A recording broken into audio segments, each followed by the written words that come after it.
से એવી મુજને શ્રદ્ધા છે, સાચી સાચી શ્રદ્ધા છે, દ્રઢ મુજને શ્રદ્ધા છે, પાકે પાએ શ્રદ્ધા છે, જીનવર તારું શાસન આ જગમાં છે મહાન, એના આધારે મારે તરવો આ સંસાર, નસ્વર સંબંધો જ્યારે સાથ છોડશે, ત્યારે નિશ્ચય મારો હાથ પકડશે, સમજણ દેશે, સાંત્વન દેશે, શક્તિ પણ દેશે, ડીપુલો જો પડીશ મુજને માર્ગ એ દેખાડશે, ઢીલો જો પડીશ મારું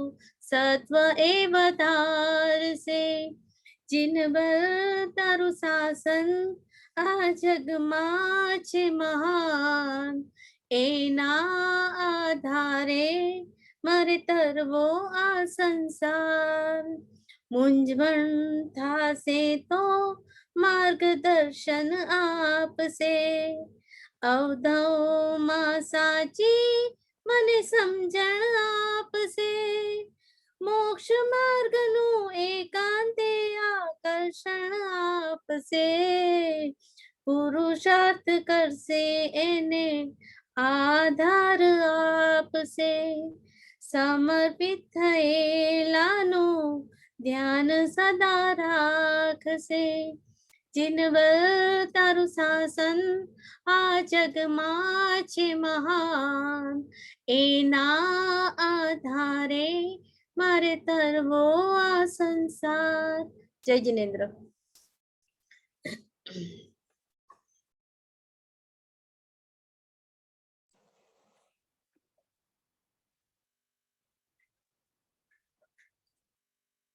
जीवन लड़ाई जीती जनारा, प्रभु तमोने नमन हमारा, जीवन लड़ाई जीती जनारा, प्रभु तमोने नमन हमारा, पराक्रमोनी तमे प्रतिमा चढ़ाण कीधा चरंगती मां, पराक्रमोनी तमे प्रतिमा चढ़ाण कीधा चरंगती मां, गगन भूमिना अमर मीनारा, प्रभु तमोने नमन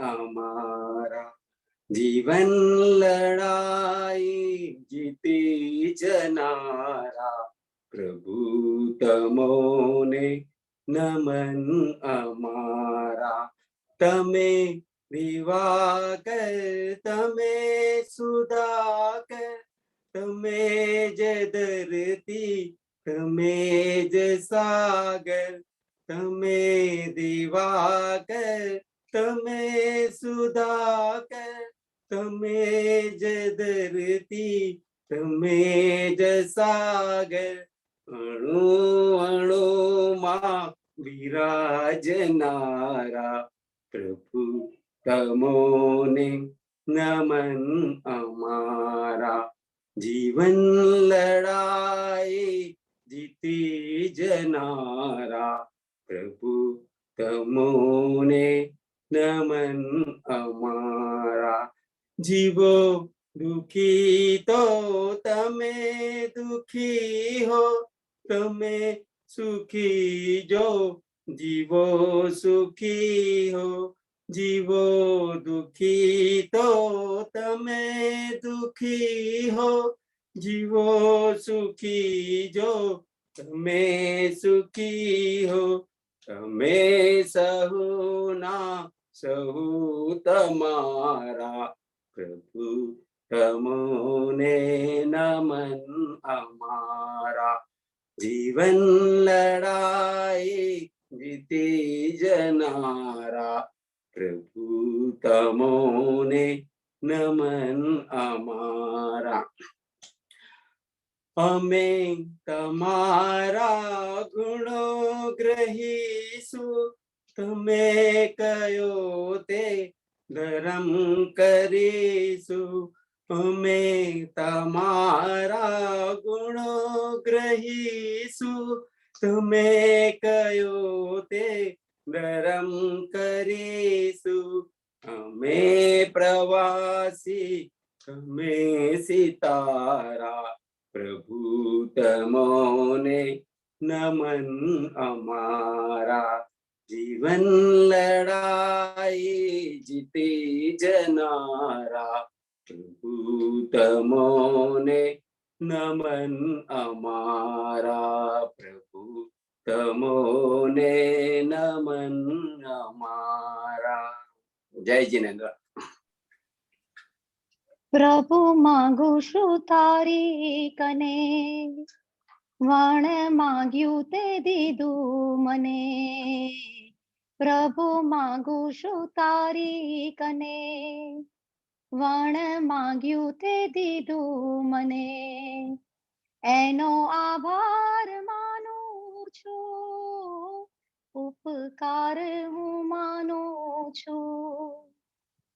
મેં કરી હશે કોઈ ભાવમાં માગણી દે સુખની, પણ તે કરાવી ચાહના મને આત્મ સુખની.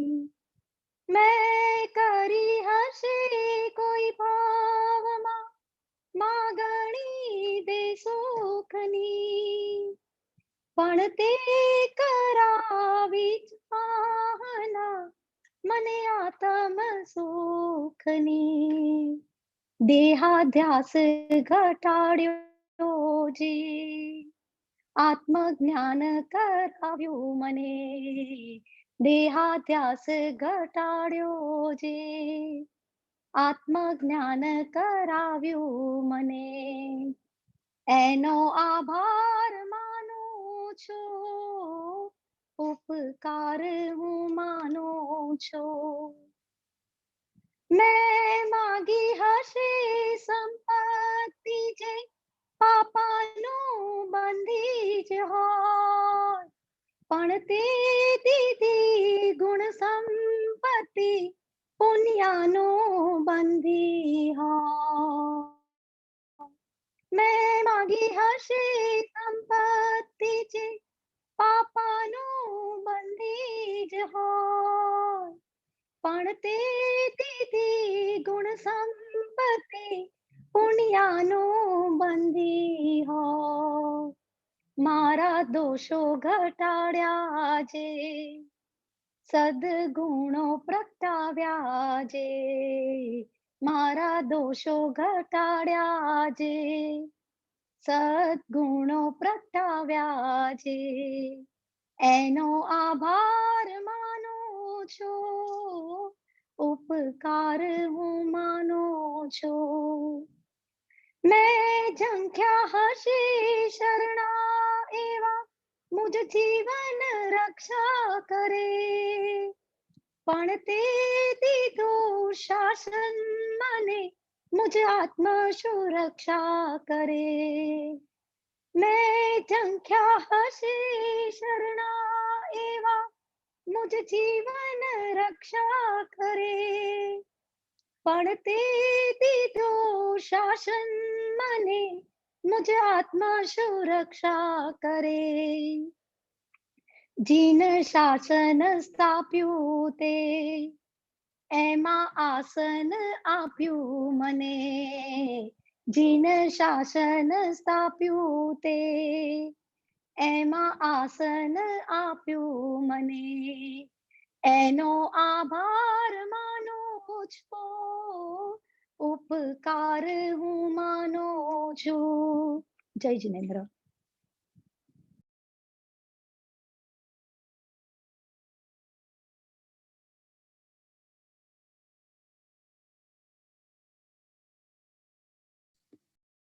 तू मने भगवान एक वरदान आपी दे, જ્યાં વસે છે તું મને ત્યાં સ્થાન આપી દે.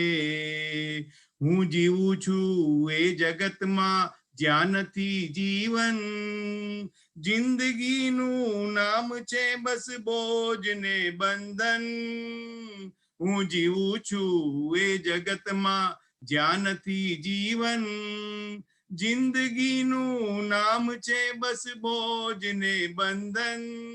આખરી અવતારનું મંડાણ માંડી દે, આખરી અવતારનું મંડાણ માંડી દે. જ્યાં વસે છે તું મને ત્યાં સ્થાન આપી દે. આ ભૂમિમાં ખૂબ ગાજે પાપના પડઘમ, બેસુરી થઈ જાય મારી પુણ્યની સરગમ. દિલરુબાના તારનું બંધાણ સાંધી દે, દિલરુબાના તારનું બંગાણ સાંધી દે. જ્યાં વસે છે તું મને ત્યાં સ્થાન આપી દે. જોમ તનમાં જ્યાં સુધી છે સૌ કરે શોષણ, જોમ જાતા કોઈ અહીંયા ના કરે પોષણ. જોમ તનમાં જ્યાં સુધી છે સૌ કરે શોષણ, જોમ જાતા કોઈ અહીંયા ના કરે પોષણ. મતલબી સંસારનું જોડાણ કાપી દે, મતલબી સંસારનું જોડાણ કાપી દે. જ્યાં વસે છે તું મને ત્યાં સ્થાન આપી દે.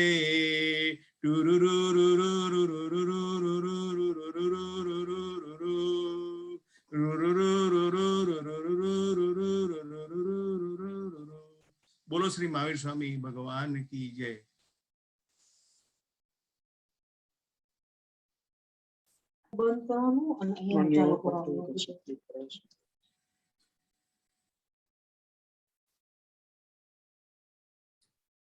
Athenam Vandami Acharyaji, Singapore Jain Religious Society welcomes you to this online lecture.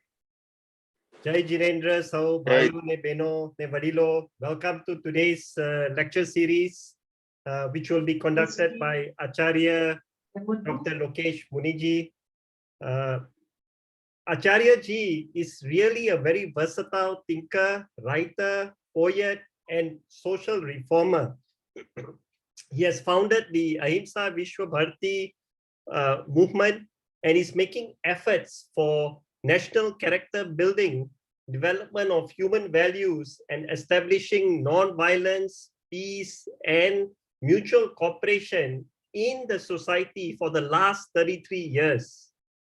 After completing his formal education, he deeply studied Jain, Buddhist, and the Vedic philosophies. He is well-read in Prakrit, Sanskrit, Hindi, English, Gujarati, Kannadic, and so many other languages. And he has written more than a dozen books in prose and poetry. Acharya Ji has also been recognized for his community work with the National Community Harmony Award in 2010 by the Government of India, the Ambassador of Peace Award at London Parliament, and the Keys of Milpitas City by the Mayor of Milpitas. We are really fortunate to have the lap of Acharya Ji addressing us, the Singapore and the Malaysia Sangh today, on the topic of Jain Jivan Shaili, a scientific approach. We last had the opportunity to have Acharya Ji's darshan in 2018 when he came to Singapore, and we had a health workshop then. And Acharya Ji did Pajoshan with us in 2015, and that was really a marvelous Pajoshan. Acharya Ji, thanks for gracing us today, and we really look forward to your darshan and guidance today through the lectures. Acharya Ji.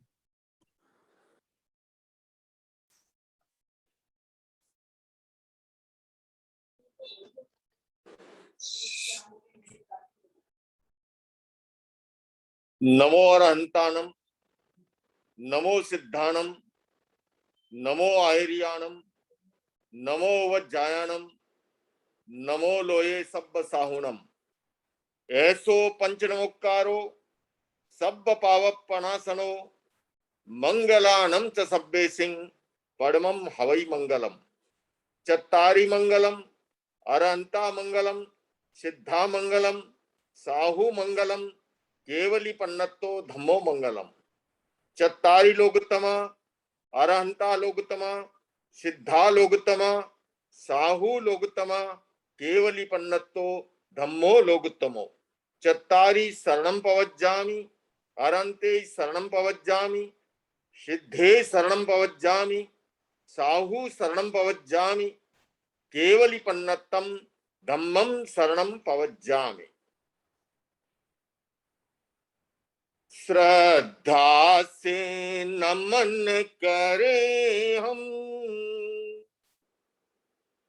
तेरा अनुसरण करे हम, पल पल में स्मरण करे हम महावीर स्वामी।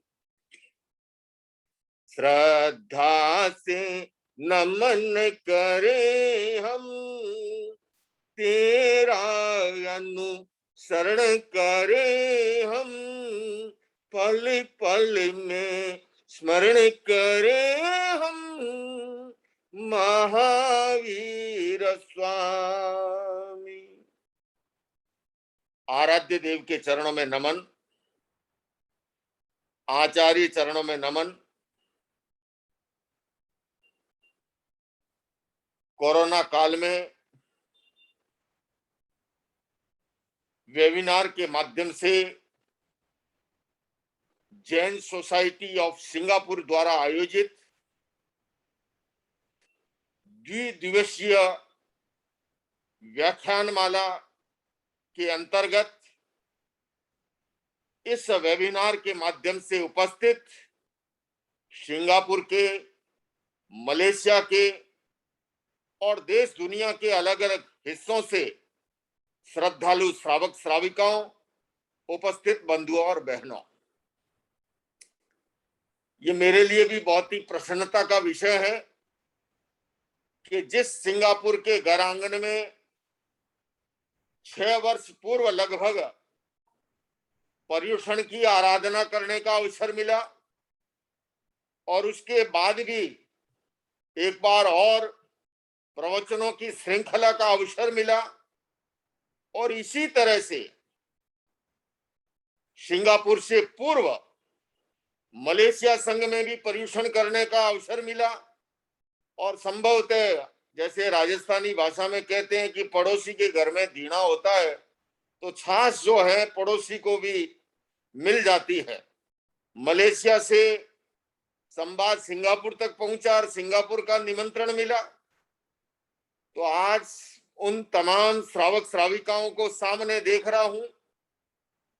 भरत भाई कीर्तिदा के स्थान पर तो ऐसे तो साधुओं के लिए किसी को अवसर मिला है आहार पानी का, किसी को पट बाजोट औषधि का, पर सह्यात्तर का लाभ, और वो भी लंबे काल तक। और आज सभी श्रावक श्राविकाओं को सामने देख रहा हूं। केनाल भाई का जब सबसे पहले संवाद मिला कि इस तरह से व्याख्यानमाला का आयोजन, तो मुझे खुद को बहुत प्रसन्नता हुई कि इस बहाने पुनः सारे पूर्व परिचित श्रावक श्राविकाओं से संवाद का भी, और ये भी देखिए आज जैसा विषय लिया है आपने, जैन जीवन शैली इन साइंटिफिक अप्रोच। साइंस क्या है, विज्ञान क्या है, विज्ञान गुजराती भाषा में कहूं, साइंस है सत्य की खोज का एक मार्ग, सत्य के अनुसंधान का एक रास्ता। और उस सत्य की खोज में साइंटिस्ट प्रयोगशालाओं में कुछ इक्विपमेंट के माध्यम से रिसर्च करते हैं, अनुसंधान करते हैं और वो सत्य की प्राप्ति का प्रयास करते हैं, उसकी तह तक, जड़ तक पहुंचने का। मैं अनेक बार कहता हूं, भगवान महावीर, आप और हम सभी जानते हैं, वो जैन धर्म के 24वें तीर्थंकर, और तीर्थंकर का अर्थ ही अध्यात्म की सर्वोच्च सत्ता तक पहुंचा हुआ एक ऐसा महामानव। किंतु मैं अनेक बार अपने सार्वजनिक कार्यक्रमों में इस बात को इस ढंग से भी उल्लेख करता हूं कि भगवान महावीर जितने बड़े महान आध्यात्मिक पुरुष थे, उतने ही बड़े वो मनोवैज्ञानिक और वैज्ञानिक भी थे। जैन कथा साहित्य की अगर आप घटना को याद करें,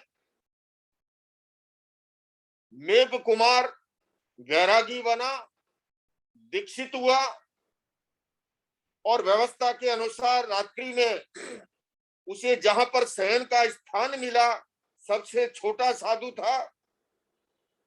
रात्रि में नेचर्स कॉल के लिए आते जाते संतों से, घोर अंधेरा का समय, और ऐसे में वो एक रात कहा जाता है कि सतयामा बन गई।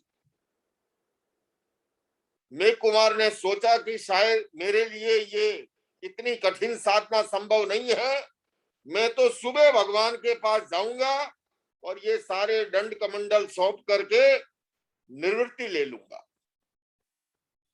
कथा कहती है कि मेघ कुमार प्रातः सूर्योदय के साथ जो ही भगवान के पास उपस्थित हुआ, मेघ कुमार तो अभी कुछ बोल ही नहीं पाया था। इतने में भगवान महावीर ने, चूंकि मैंने कहा कि वो महान मनोवैज्ञानिक भी थे, वो मन को पढ़ना जानते थे, मन के दूसरे के मन के भीतर को, भावों को जानते थे, जिसे हमारे यहाँ ज्ञान कहा गया। 5 प्रकार का ज्ञान, मति, श्रुत, अवधि, मन प्रयोग ज्ञान और केवल ज्ञान। उन्होंने कहा, मेघ कुमार तुम इतने में अस्थिर हो गए? याद कर, जब दावानल लगा था जंगल में, सारे पशु पक्षी, तुम हाथी के भाव में थे, इकट्ठे हुए अपने आप की जान बचाने के लिए, और ऐसे समय में तुमने जब शरीर की खाज खुजलाने के लिए पैर को ऊंचा उठाया और वहीं एक खरगोश आकर के बैठ गया, और तुमने दया की, अनुकंपा की, ये सोच करके कि अगर मैंने पैर नीचे रखा तो इसका कचुंबल निकल जाएगा। 2.5 दिन तक तुमने पैर को उठाए रखा, और जब 2.5 दिन के बाद दावानल शांत हुआ, सारे जीव जंतु अपने अपने स्थानों पर चले गए, और उस समय चूंकि 2.5 दिन में हाथी का इतना बड़ा भारी शरीर अखड़ चुका था, और जो ही पैर रखने की कोशिश की वो धड़ाम से गिर गया, और कालांतर में वही जीव उत्पन्न हुआ। भगवान ने चलचित्र की भांति जाति स्मृति ज्ञान करवा दिया। तो भगवान महावीर आध्यात्मिक महापुरुष तो थे ही, किंतु उतने ही बड़े वो मनोवैज्ञानिक और वैज्ञानिक पुरुष। और वैज्ञानिक क्या, जैसा मैंने कहा, वैज्ञानिक क्या करते हैं? सत्य की खोज। भगवान महावीर ने सत्य की खोज के लिए संन्यास को स्वीकार किया, और उन्होंने अपने शरीर को ही प्रयोगशाला बना डाला, और उनके उपकरण थे, प्रयोगशाला शरीर हो गया, और उनके इक्विपमेंट जो थे वो था मेडिटेशन, ध्यान, कायोत्सर्ग, तपस्या, स्वाध्याय, और इनके माध्यम से उन्होंने जिस सत्य का साक्षात्कार किया, उसका एक उदाहरण इस समय प्रत्यक्ष आप देख रहे हो। 2600 वर्ष पूर्व महावीर ने कहा, हम जो कुछ बोलते हैं वो सारे ब्रह्मांड में फैलता है। हालांकि उस जमाने में इसको एक बड़ी गप के रूप में कहा कि जितनी बड़ी गप जैनों में मिलती हैं। बड़ी से बड़ी गप कहते हैं कि हम यहाँ एक रूम में बोलते हैं और वो सारे ब्रह्मांड में फैल जाता है। आज बंधुओं 2600 वर्ष पूर्व आप और हम देख रहे हैं, मैं दिल्ली में बोल रहा हूं और आप सिंगापुर में बैठे अपने स्थान पर केवल सुन ही नहीं रहे हैं, साक्षात लाइव देख भी रहे हैं। और तीर्थंकर महावीर ने इस रिसर्च को, इस अनुसंधान को, इस सत्य को आगम के अंदर 2600 वर्ष पूर्व कहा कि हम जो बोलते हैं सारे ब्रह्मांड में फैलता है। उन्होंने 2600 वर्ष पूर्व ये भी कहा कि जैसी चेतना हमारे भीतर प्रवाहित है, वैसी ही चेतना वनस्पति के अंदर भी, और केवल वनस्पति नहीं, उन्होंने तो सत्य जीव निकाय का एक सिद्धांत दिया, मौलिक प्रस्थापना थी ये तीर्थंकर महावीर की। पृथ्वी, अप, तेजस, वायु, वनस्पति और त्रस। आज इकोलॉजी के संदर्भ में अगर कहूं, ग्लोबल वार्मिंग, क्लाइमेट चेंज, जलवायु परिवर्तन दुनिया की सबसे बड़ी समस्याओं में एक मानी जाती है। महावीर ने 2600 वर्ष पूर्व ये कहा कि ये पृथ्वी, पानी, अग्नि, वायु, वनस्पति ये सब सजीव है, इनका अनावश्यक उपयोग मत करो, इनके भोग और उपभोग का सीमाकरण करो।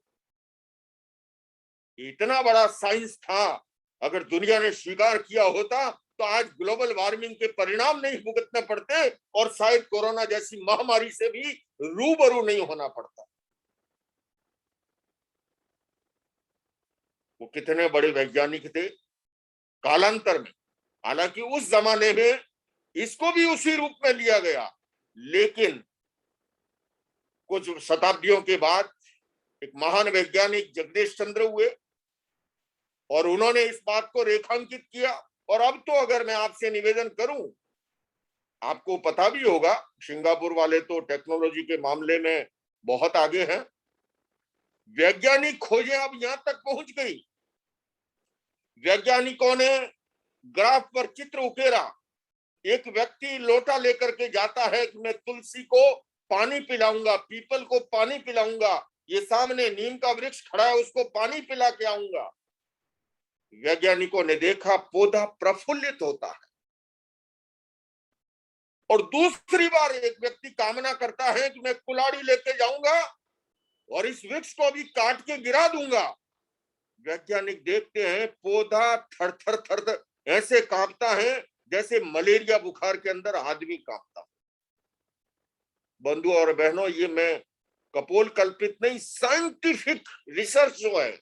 अभी एक जापान के वैज्ञानिक हुए, हमारे यहाँ पर तीर्थंकरों ने ये कहा कि पानी की एक बूंद के अंदर असंख्यात जीव है। हमारे यहाँ जो कहा जाता है कि पानी का भी अपव्यय न करो, उसके पीछे एक रीजन है। मैं अपनी बचपन की बात बताऊं, मैं राजस्थान के, पश्चिमी राजस्थान में मेरा जन्म हुआ। बहुत पिछड़ा इलाका है, सीमांत प्रहरी, पाकिस्तान के बॉर्डर पर बाड़मेर जिले में एक छोटा सा गांव।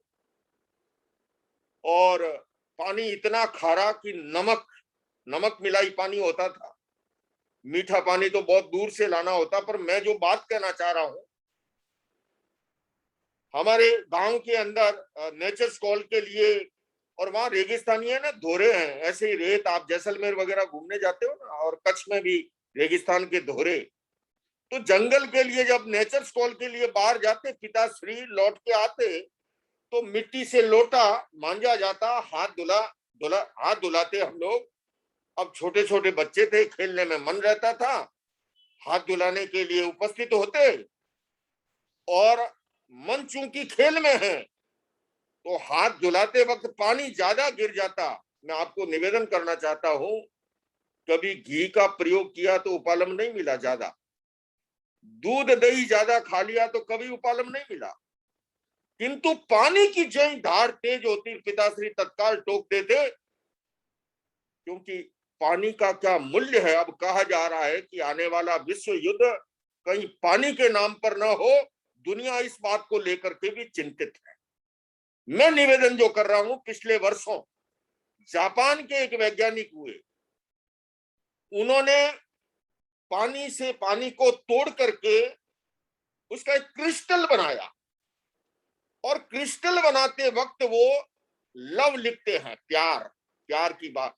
उस समय वो अपने सारे वाइब्रेशन जो है, अपने मुंह से भी, वाणी से भी, दिमाग से भी, पूरा एकदम प्यार से, मोहब्बत से, प्रेम से लबालब भरा हुआ मन मस्तिष्क, और वो लिखते हैं। साइंटिस्ट कह रहे हैं वो जो क्रिस्टल बना, इतना लुभावना, इतना मनमोहक, इतना आकर्षक, कीर्तिदा मन करेगा भी इसको खरीद ले और गले में टांग दे, है ना। वही साइंटिस्ट दूसरी बार फिर एक प्रयोग करता है, और इस बार वो हेट लिखता है, घृणा, घृणा से अपने आप को नफरत के भावों से भर करके। वो जो क्रिस्टल का निर्माण होता है इतना मटमैला, किसी को आकर्षित न करे। यानी मैं जो बात कहना चाह रहा हूं, पानी के अंदर भी आपकी संवेदनाओं को, इसीलिए हमारी जो सनातन परंपरा में ये जो है ना, सूर्य को पानी अर्घ चढ़ाना, है ना, ये सारा का सारा एक साइंस रहा है। ये हमारी कठिनाई है कि हम विज्ञान को भुला बैठे, और केवल हमने चीजों को पकड़ा तो भी क्रियाकांड के रूप में पकड़ लिया। भगवान महावीर, इसलिए मैं ये निवेदन करना चाह रहा हूं कि वो महान आध्यात्मिक, मनोवैज्ञानिक और वैज्ञानिक, और सच में तो देखो ना, अगर कोई गहराई में जाए तो विज्ञान और अध्यात्म एक दूसरे के विरोधी नहीं है। विज्ञान और अध्यात्म एक दूसरे के पूरक हैं। अध्यात्म के बगैर विज्ञान भी अधूरा है, और मुझे ये कहने में कोई संकोच नहीं कि विज्ञान के बिना अध्यात्म भी अधूरा है। उसे निष्कर्ष की कसौटी पर प्रस्तुत करने के लिए वैज्ञानिक, साइंटिफिक रास्ते की जरूरत होती है। इसलिए अध्यात्म और विज्ञान मेरी दृष्टि में एक दूसरे के पूरक है। अब हम आ रहे हैं जैन जीवन शैली पर। जैन जीवन शैली क्या है? इसको कई रूपों में हम कह सकते हैं। एक रूप यह है, हमारे यहाँ पर अगर मैं सैद्धांतिक दृष्टि से कहूं, सन्यासी के लिए 5 महाव्रत का विधान है, श्रावक श्राविका के लिए 12 अनुव्रतों का विधान है। देसी भाषा में कहूं तो जैन जीवन शैली, जैनी के लिए एक आता था कि जो सप्त व्यसनों से मुक्त है वो जैन है। आज जैन जीवन शैली को अगर हम देखें, भगवान महावीर ने रात्रि भोजन के निषेध की बात कही। मैं आपको अध्यात्म की बात को एक बार साइड में रख करके कहूं, आज के डॉक्टर, मेडिकल साइंस ये कहता है कि सोने से 3 घंटे पूर्व भोजन कर लेना चाहिए। अब ये क्या है? पश्चिमी देशों में इन वर्षों में एक नई बात और चल पड़ी है, और खासकर मेडिकल साइंस द्वारा ये कहा जा रहा है, मोटापा एक बड़ी समस्या हो गई, क्योंकि ये ज्यादा फास्ट फूड यूज करते हैं। मोटापा बढ़ता जा रहा है। मोटापा कई बीमारियों की जननी है। उस मोटापे की निजात के लिए एक नया प्रयोग चल पड़ा है साइंस के क्षेत्र में, वो है 14 घंटे का ब्रेक। आप सब कुछ खाते हुए भी केवल 14 घंटे का ब्रेक दे दो।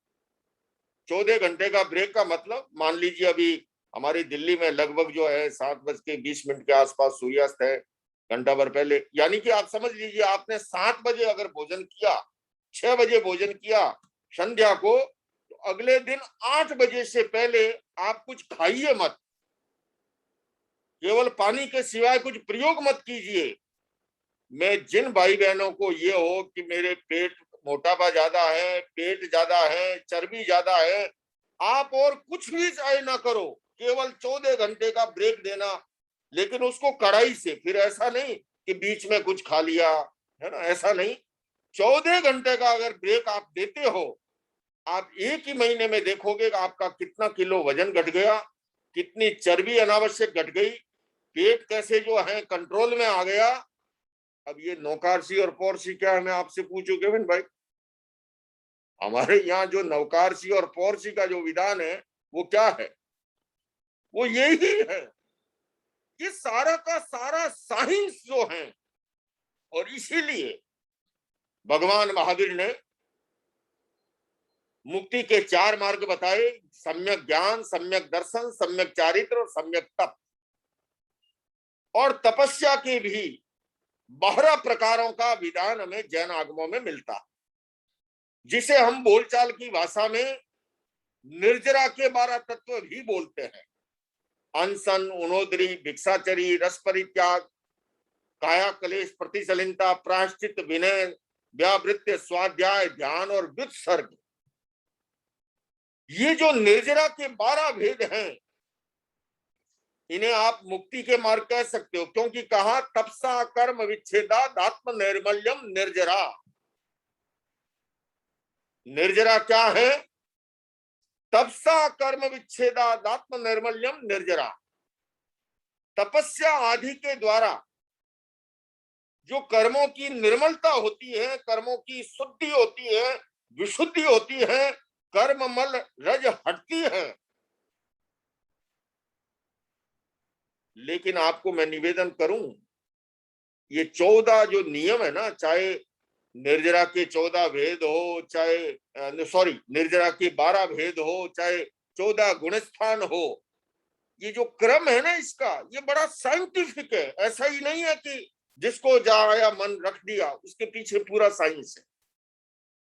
अगर आपको अध्यात्म के शिखर तक पहुंचना है, ये तलहटी से लेकर के शिखर तक की यात्रा के सोपान है 12, निर्जरा के 12 भेद। उसमें से प्रारंभिक 4 भेद केवल आहार से संबंधित है। अनशन, उनोदरी, भिक्षाचरी और रस परित्याग। आप अध्यात्म के शिखर तक तो पहुंचना चाहते हो, लेकिन अगर आहार का विवेक नहीं है, आहार के विज्ञान की जानकारी नहीं है, आप अध्यात्म के शिखर तक नहीं पहुंच सकते। आप ब्रह्मचर्य की साधना में सिद्ध होना चाहते हो, और अगर आहार का विज्ञान अगर पता नहीं है, आप ब्रह्मचर्य की साधना में सिद्ध नहीं हो सकते। मैं आगे इसको विस्तार में ले जाऊंगा थोड़ा। आप ज्ञान और योग की गहराई में जाना चाहते हो, लेकिन अगर भोजन की सम्यक जानकारी नहीं है, तो आप महर्षि पतंजलि या महाप्रज्ञ या रामदेव नहीं बन सकते। वो बनने के लिए इसलिए प्रारंभिक 4 भेद भगवान महावीर ने निर्जरा के 12 भेदों में प्रारंभिक 4 भेद, अनशन, उनोदरी, और अनशन का अर्थ भी क्या हो, हम बोलचाल की भाषा में उसे उपवास कहते हैं। हमारे सबसे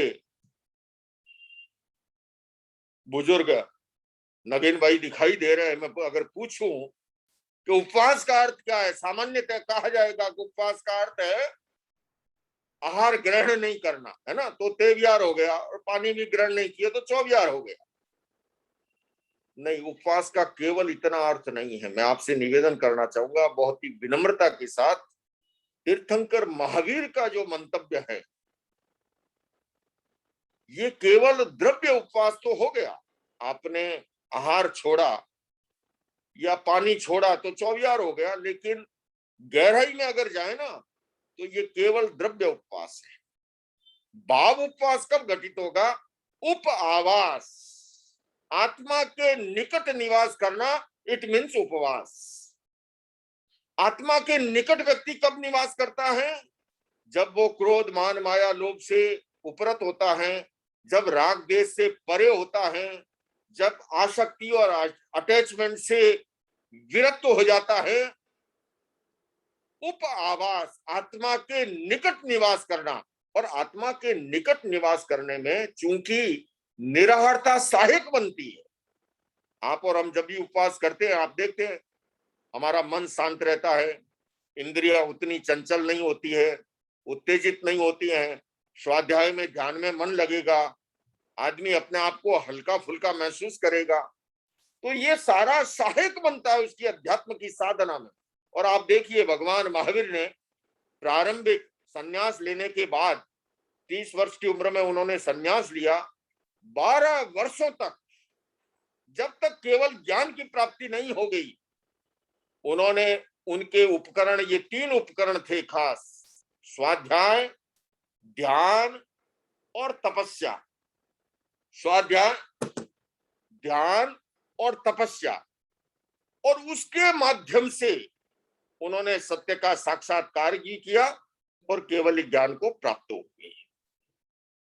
तो यहां मैं जो निवेदन करना चाहता हूं आपसे कि भगवान महावीर ने ये साइंटिफिक रास्ता हमारे सामने प्रस्तुत किया है, एक वैज्ञानिक रास्ता, और इस साइंटिफिक अप्रोच के साथ अगर हम आगे बढ़ते हैं तो हम तलहटी से लेकर के शिखर तक की अध्यात्म की यात्रा करने में कामयाब हो सकते हैं, सफल हो सकते हैं।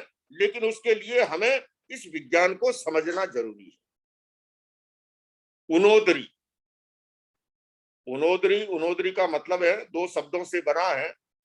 उदर, उदर नाम पेट का है, और न्यून, पेट की आवश्यकता से कम ग्रहण करना, ये उनोदरी तप है।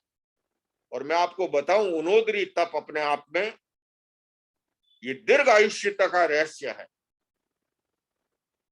ये जितना हम सांसों का खजाना लेके आए हैं, अधिकांश क्या होता है कि जानकारी के अभाव में, अज्ञान के कारण से हम सांसों के खजाने का भी पूरा उपयोग नहीं कर पाते हैं और बीच में ही अकाल मृत्यु को प्राप्त हो जाते हैं जानकारी के अभाव में। अनेक बार समाचार पत्रों में पढ़ते होंगे, उस इलाके के अंदर भूख से मौत हो गई। अब मुझे नहीं पता भूख से मौतें कितनी होती, कितनी वो राजनीतिक न्यूज है या सच है, लेकिन ये मैं अनुभव के आधार पर कह सकता हूं कि व्यक्ति अज्ञान के कारण से अधिक खा खा करके अकाल मृत्यु को प्राप्त हो जाता है।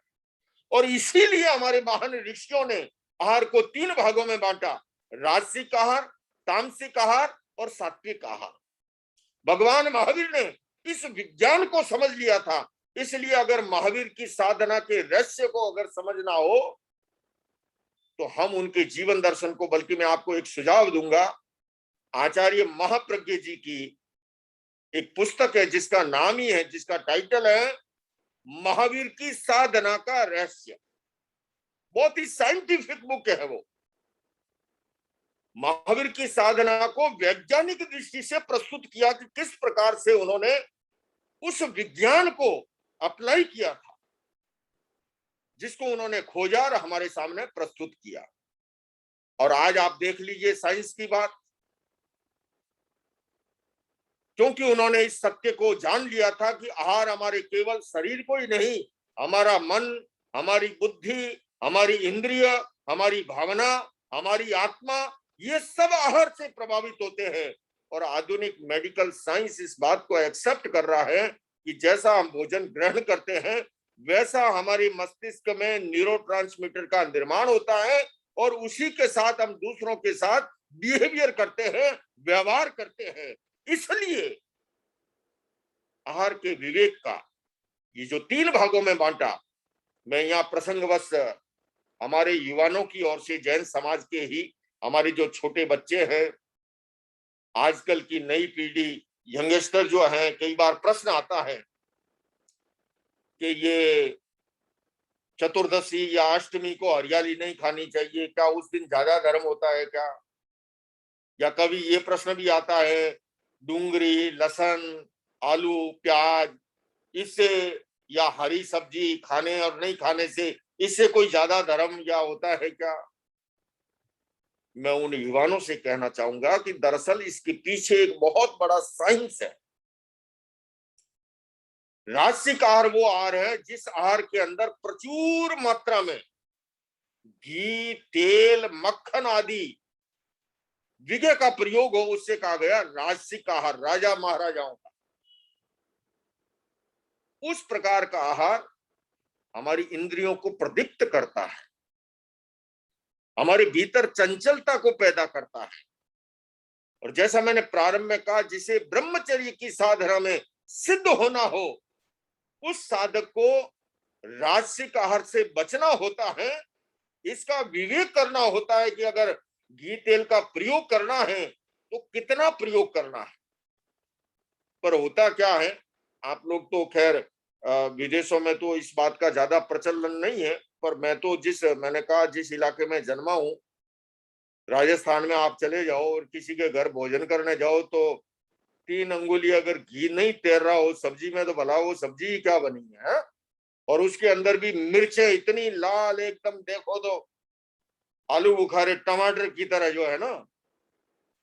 हरियाली नहीं खाएंगे पर्यूषण में, अगर खा ली तो अरे ये तो पर्यूषण में हरियाली खाता है, नहीं खानी चाहिए, मैं भी उसका समर्थन करता हूं। पर साथ साथ में दूसरी बात कहता हूं, पर्यूषण में खूब घी तेल का प्रयोग करे, उसका कोई विचार ही नहीं आता है कि ये भी कुछ गलत हो रहा है, या मिर्च मसालों का, क्योंकि राजसिक आहार है। ज्यादा घी तेल मक्खन आदि का प्रयोग ये राजसिक आहार है। दूसरे में मांसाहार का निषेध क्यों है?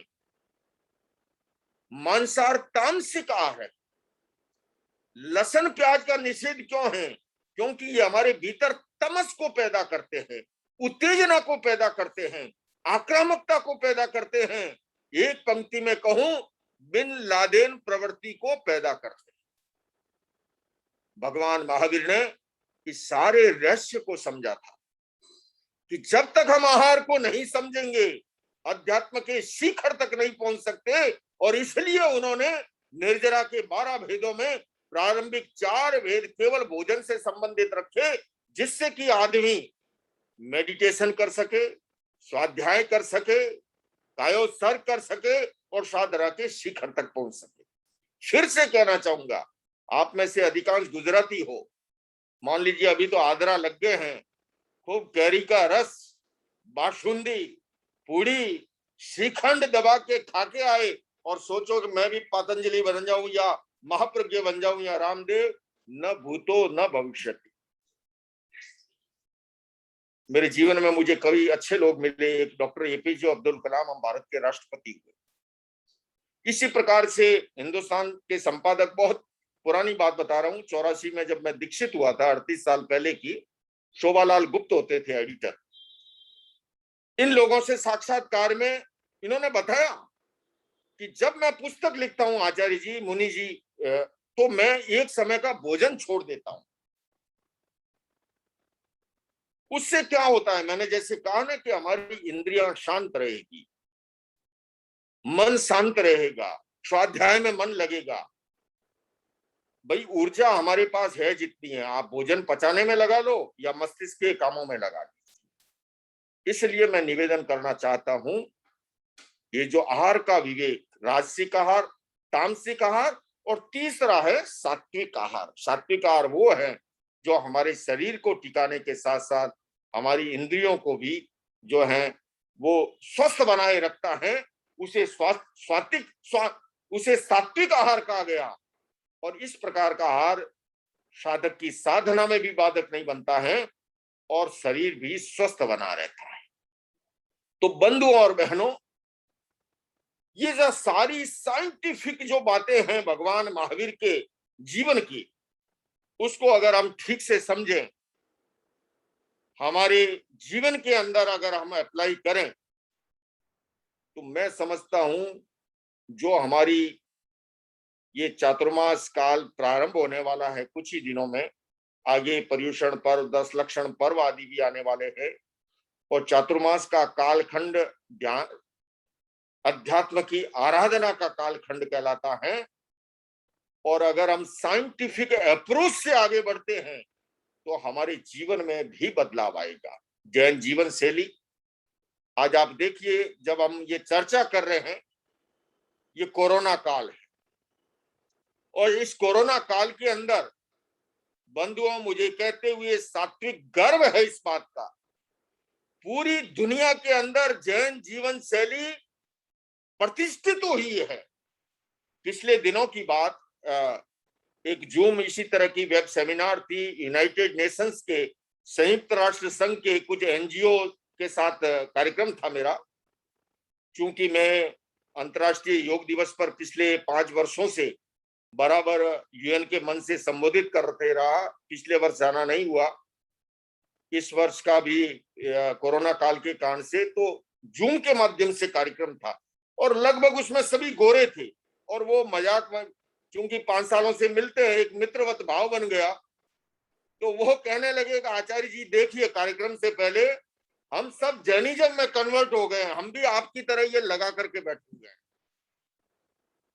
पहले लोग हमें पूछा करते थे ये क्या लगाया है, और मेरे इंडिया में अगर ये बिना लगाए जाओ ना तो बाहर पुलिस वाला पूछता है ये क्यों नहीं लगाया है, वो 2000 रुपए का चालान करता है।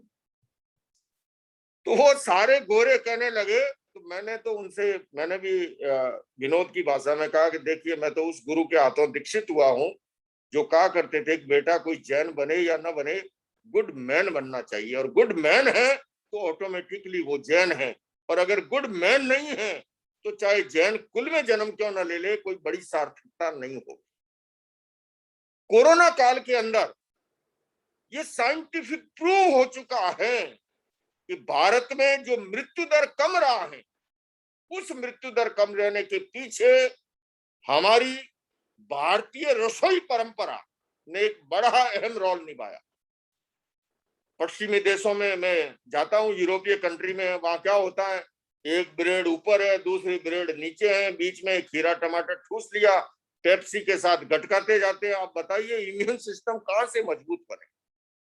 हमारी रसोई परंपरा में हमारे पूर्वज जो थे, केवल भगवान महावीर ही नहीं, हमारे पूर्वज भी, वो कितने साइंटिस्ट थे। हमारे यहाँ हल्दी का प्रयोग होता है, काली मिर्च का प्रयोग होता है, लवंग का प्रयोग होता है। मैं आध्यात्मिक बात ना करूं, स्वास्थ्य की केवल करूं तो अदरक का प्रयोग होता है, दालचीनी का प्रयोग होता है।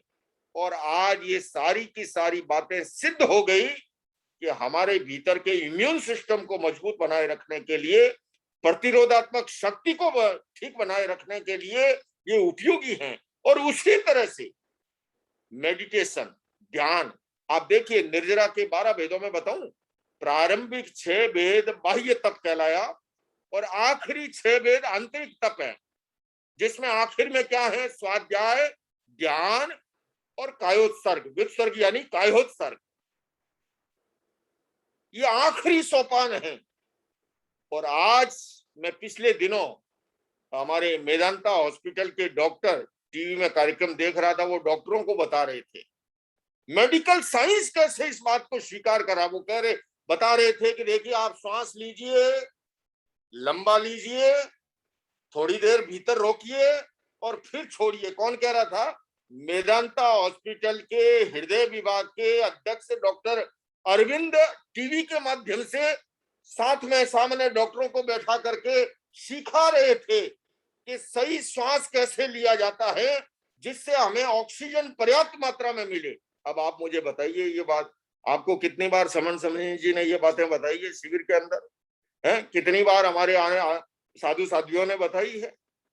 ये सारी की सारी मैंने तो यूनाइटेड नेशंस के मंच से जब पहली बार मैंने अंतर्राष्ट्रीय योग दिवस को संबोधित किया था, यूएन सेक्रेटरी जनरल बान की मून थे उस मंच पर, हमारी भारत की तत्कालीन विदेश मंत्री बहन सुषमा स्वराज थी, आर्ट ऑफ लिविंग के संस्थापक श्री श्री रविशंकर जी थे। मैंने ये निवेदन किया कि आप देखिए, मैं जिस जैन परंपरा से आता हूं, 24 ही तीर्थंकर भगवान ऋषभ से लेकर भगवान महावीर तक उनकी जितनी भी प्रतिमाएं मिलती हैं वो सारी की सारी ध्यान और योग की मुद्रा में मिलती है। यह हमारे हजारों वर्षों की ध्यान और योग महान विरासत रही है, इस बात को सिद्ध करती है। आप देखिए मूर्ति जो है या तो पद्मासन में होगी या अर्ध पद्मासन में है या सुखासन में है, और चाहे खड़ी है तो कायसर की मुद्रा के अंदर है।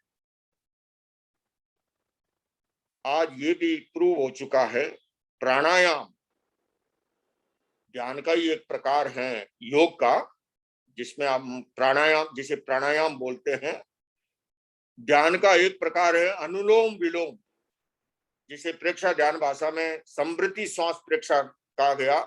बाएं से लीजिए, दाएं से छोड़िए, दाएं से लीजिए, बाएं से छोड़िए। इसकी 4 आवृत्तियां हैं। भीतर में कुंभक कीजिए, रेचन कीजिए, कुंभक कीजिए, बाहर कीजिए। ये सारा का सारा प्राणायाम और अनुलोम विलोम जो है, ये हमारे फेफड़ों की शक्ति, और कोरोना काल में सबसे ज्यादा धोखा किसने दिया? फेफड़ों ने। जिनके फेफड़े मजबूत नहीं थे वो गए आईसीयू में, वापस लौट के ही नहीं आए। बंधुओं और बहनों, केवल शारीरिक दृष्टि से ही नहीं, आध्यात्मिक दृष्टि से भी और प्रासंगिक लाभ जो हैं शारीरिक स्वास्थ्य के भी प्राप्त होते हैं। तो सचमुच में अगर मैं साइंटिफिक वे से इन केवल 12 तत्वों का ही अगर मैं वर्णन करूं, अनशन से लेकर के कायोत्सर्ग तक, ये कितना साइंटिफिक मेथड है। आज अपेक्षा इस बात की है बंधुओं और बहनों, जैन धर्म के लिए इससे बड़ा स्वर्णिम काल मैंने अपने जीवन में ऐसा माहौल नहीं देखा। ये सही समय है। मैं आपसे निवेदन करना चाहता हूं, केवल जैनिज्म को फैलाने की दृष्टि से नहीं, मेरी ये दृढ़ मान्यता है जैनिज्म जो है मानव जाति के हित और कल्याण के लिए एक बहुत बड़ी भूमिका, और इस समय जो कालखंड है इस कोरोना के कारण से, इस समय में जैन जीवन शैली को फैलाने के लिए, उसे जन जन तक पहुंचाने के लिए अगर हम थोड़ा सा भी प्रयत्न करेंगे तो बहुत बड़ा रिजल्ट जो है हमारे सामने आ सकता है। एक एक टाइम होता है और उसको आप प्रेजेंटेशन और पैकिंग का जमाना है। योग तो पहले भी था, लेकिन बाबा रामदेव ने जमाना प्रेजेंटेशन पैकिंग का है, इस तरह से प्रस्तुत किया। अब आज योग उनके नाम से जो है लोग जानने लग गए। जैन जीवन शैली को अगर हम मॉडर्न इस भाषा के अंदर आज की भाषा में ठीक से अगर प्रस्तुत करें, मैं समझता हूं माहौल ऐसा है कि आपको ज्यादा प्रयास करने की जरूरत नहीं होगी। एक तो होता है माल बेचने के लिए बहुत प्रयत्न करना पड़ता है, और एक आपके माल की इतनी डिमांड होती है कि आप उसे पूरा ही नहीं कर पाए। ये वो कालखंड है जैन जीवन शैली को, इस लाइफ स्टाइल को, जैन दर्शन के इन सिद्धांतों को अगर हम ठीक से प्रस्तुत करके दुनिया में लेकर के जाएं तो सारी दुनिया के अंदर ये ग्राह्य हो सकता है, और एक बहुत बड़ी सेवा आपके द्वारा जैन समाज की हम सभी मिलकर के कर सकते हैं। सचमुच में हम भाग्यशाली हैं, सौभाग्यशाली हैं कि हमें इस अध्यात्म के रास्ते पर एक साइंटिफिक दर्शन मिला है, और वो इतना रिलेवेंट है, इतना उपयोगी है। इस कोरोना काल में अधिक लोगों को समझाने की भी जरूरत नहीं पड़ती है, क्योंकि भले ही वो जैनिज्म के नाम से नहीं, प्रकारांतर से बहुत सी चीजें लोग अब बाहर के देशों में भी मेडिटेशन के प्रति, योग के प्रति, प्राणायाम के प्रति, आयुर्वेद के प्रति, आपको पता है आयुर्वेद का प्रोडक्शन कितना बढ़ गया और कितना ज्यादा एक्सपोर्ट बढ़ गया है। पूरी दुनिया के अंदर जो है मार्केट खुलता जा रहा है। हमारी प्राचीन जो जीवन शैली है, हमारी प्राचीन जो संस्कृति है, वो मान्य होती जा रही है और साइंस के द्वारा उसे एक्सेप्ट किया जा रहा है। हम तो सौभाग्यशाली इस बात के लिए हैं कि हमें विरासत के अंदर जैन दर्शन मिला है, भगवान महावीर के शासन में जन्म लेने का अवसर मिला है, और उसको अगर अनुसंधान रिसर्च ठीक से करें। मैं आपको एक ही बात बताऊं, मेरा सन 96 में जोधपुर में चातुर्मास था। आपके सिंगापुर में है ना गेलड़ा जी, महावीर राज जी गेलड़ा के भाई हैं, जोधपुर में चातुर्मास था। तो मुझे बताया गया कि महामंदिर में एक श्रावक श्राविका है, कल दर्शन करने आएंगे, और उनके 32वां वर्ष तप चल रहा है। कितना? 32 वर्षी तप, 32 सालों से वर्षी तप कर रहे हैं। वर्षी तप यानी पूरे 12 महीने तक एक दिन खाना एक दिन नहीं खाना, इस तरह का एक वर्षी तप होता है। वैसे 32 साल हो गए। तो मैंने पूछा उनकी उम्र क्या है, बताया गया 90 वर्ष की उनकी उम्र है, 92 की उम्र थी उस समय। और सारा काम अपने हाथों से करते हैं, शरीर में कोई बीमारी नहीं उस जोड़े को, उस दंपत्ति को। सच्ची में तो हम बताएं, हम अपने अज्ञान के कारण से अधिक खा करके, असमय में खा करके, अखाद्य खा करके, असमय में बीमार होकर के ग्रसित होते हैं। अगर हम जैन जीवन शैली के अनुसार प्रारंभ से ही, बल्कि मैंने जैसा कहा कि ये दीर्घ आयुष्यता का भी रहस्य है। अगर आप में से कोई पीएचडी करना चाहे, मैं एक सब्जेक्ट देना चाहूंगा, क्योंकि मेरे जीवन में भी मुझे बहुत अवसर मिले हैं संथारे में साथ देने का। मैंने अपने हाथों से संथारे में दीक्षा भी दी और संथारे में उनकी जीवन यात्रा पूरी हुई सेवा करने का भी अवसर अनेक बार मुझे मिला, तो नजदीक से मुझे समझने का अवसर मिला। संथारा सामान्यतः जीवन के आखिरी क्षणों में दिया जाता है। संथारा जीवन के आखिरी क्षणों में, जब भाई डॉक्टर ये कह दे कि देखो अब ज्यादा समय है नहीं, घड़ी दो घड़ी का, दिन दो दिन भले ही निकाल दे, अब जो भी आपको करना है दुआ कर लो, जो भी करना है, इस तरह से जब डॉक्टर कहता है तो आदमी संथारा ग्रहण करता है। और मैंने ऐसे संथारे कई देखे। प्रेक्षा ध्यान के बहुत बड़े साधक हुए हैं जेठाभाई झवेरी, सामान्यतः इसी तरह संथारा लेता है, लेकिन संथारा लेने के बाद 1 दिन का उपवास, 2 दिन का उपवास, 3 दिन का उपवास जो ही निकलता है, शरीर की अनेक बीमारियां नष्ट होनी शुरू हो जाती है। और वो नष्ट होने से क्या होता है कि शरीर एकदम स्वस्थ होने लगता है। और वो व्यक्ति जिसके लिए कहा जा रहा था घड़ी 2 घड़ी का खेल है, दिन 2 दिन का खेल है, कभी कभी वो 25 दिन, 30 दिन, 40 दिन, 50 दिन, 60 दिन, 70 दिन, 75 दिन का संथारा आ जाता है। तपस्या से बीमारियां भस्म होती है। दीर्घ आयुष्यता का रहस्य है। मैं जिन गुरुदेव के हाथों दीक्षित हुआ, आचार्य तुलसी, उनके गुरु थे कालू गणिराज अष्टमाचार्य, और आचार्य तुलसी की भी माता जी, उन्होंने लंबे काल तक वर्षी तप किए। और वर्षी तप के कारण से प्रलंब आयुष्य, जितना आयुष्य तो वैसे जितना खजाना लेके आए, पर मैंने जैसा निवेदन किया कि आदमी अज्ञान के कारण से अधिक खा खा करके अकाल मृत्यु को प्राप्त हो जाता है। जोधपुर में चातुर्मास था, मेरे एक श्रावक गांव से दर्शन करने आए, तो मैंने पूछा कैसे आना हुआ, बोले मुझे थोड़ी हार्ट की प्रॉब्लम हो गई तो डॉक्टर को दिखाने आया और मैं अब दिखा के वापस जा रहा हूँ। मैंने कहा क्या कहा डॉक्टर ने? बोले डॉक्टर ने कहा जी कि आपको अब है ना शाम को 1 चपाती से ज्यादा नहीं खानी। तो उनकी उम्र कद काठी को देखते हुए मैंने कहा नहीं, डॉक्टर ने ठीक ही कहा है। बोले डॉक्टर ने ये भी कहा कि आपको घी का प्रयोग नहीं करना है चपाती में। तो मैंने कहा ये अच्छा है, इस उम्र में इस शरीर के अंदर वो ज्यादा बेटर है तो स्वास्थ्य के लिए। उन्होंने कहा महाराज जी प्रॉब्लम मेरी नहीं है, लेकिन जब से मैंने घरवाली से कहा कि अब मैं शाम को 1 ही रोटी खाऊंगा, उसने आटा डबल लेना शुरू कर दिया और कहा कि अब घी नहीं खाऊंगा तो मुरन, आटे के अंदर ही घी डालना शुरू कर दिया। क्योंकि अगर वो एक धारणा है नहीं खाएंगे तो घुटने कैसे चलेंगे, नहीं खाएंगे तो शरीर कैसे चलेगा। अरे भला अधिक खाने से लंबा नहीं जीता है, जो कम खाता है वो लंबा जीता है। पर अज्ञान के कारण से बंधुओं और बहनों, ये केवल स्वास्थ्य के लिए ही नहीं, आध्यात्मिक दृष्टि से ये सारा का सारा विज्ञान जो है, और हम कितने भाग्यशाली और सौभाग्यशाली कि विरासत में हमें वो जैन दर्शन मिला है, वो भगवान महावीर का साइंटिफिक धर्म मिला है, जो आज रिलेवेंट है, जो आज उपयोगी है, जो आज समूची मानव जाति के हित और कल्याण के लिए। और ये साइंस उन्होंने 2600 वर्ष पूर्व, भगवती सूत्र में एक शब्द आता है अफूष्माण गति। आप में से सारे बड़े बड़े व्यापारी हो आप लोग, है ना, देश दुनिया में आपका नेटवर्क है। अफूष्माण गति की ये व्याख्या की गई कि एक वस्तु यहाँ पर है और वहां है, बीच में अस्तित्व नहीं है। मैं आपसे पूछूं आपकी ये फैक्स प्रणाली क्या है?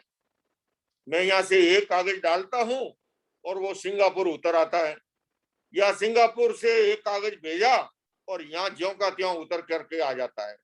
चाहे वो कागज है, चाहे वो चेक है, चाहे वो ड्राफ्ट है, उसकी कॉपी आ जाती है।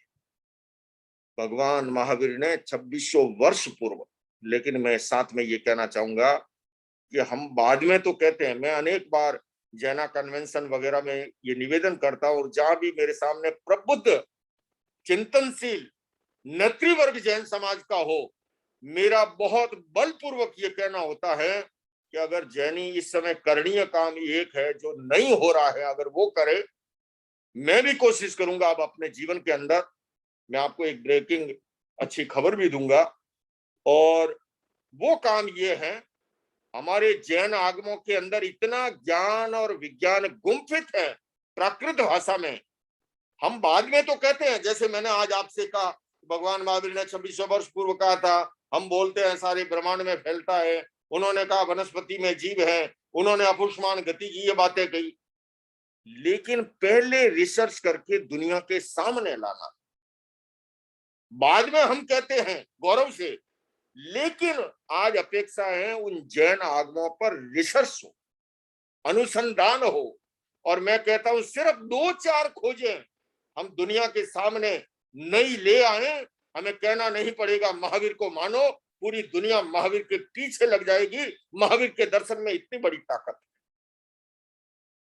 जब कभी अवसर मिलता है, अभी एक ऑस्ट्रेलिया का बहुत बड़ा एनजीओ है जो मॉडर्न सेलिब्रिटी के संदर्भ में काम करता है, आधुनिक दास्ता के विरुद्ध में, और वो यूनाइटेड नेशंस के साथ बहुत बड़े स्केल पर काम करता है। तो भारत आए थे वो लोग, और उन्होंने भारत में इंडिया हैबिटेट सेंटर में एक सम्मेलन रखा, उसमें श्री रविशंकर जी थे, मतलब सभी धर्मों के अकाल तख्त के हेड थे, जैनियों से मुझे इनवाइट किया था, और मॉडर्न सेलिब्रिटी पर चर्चा हो रही थी।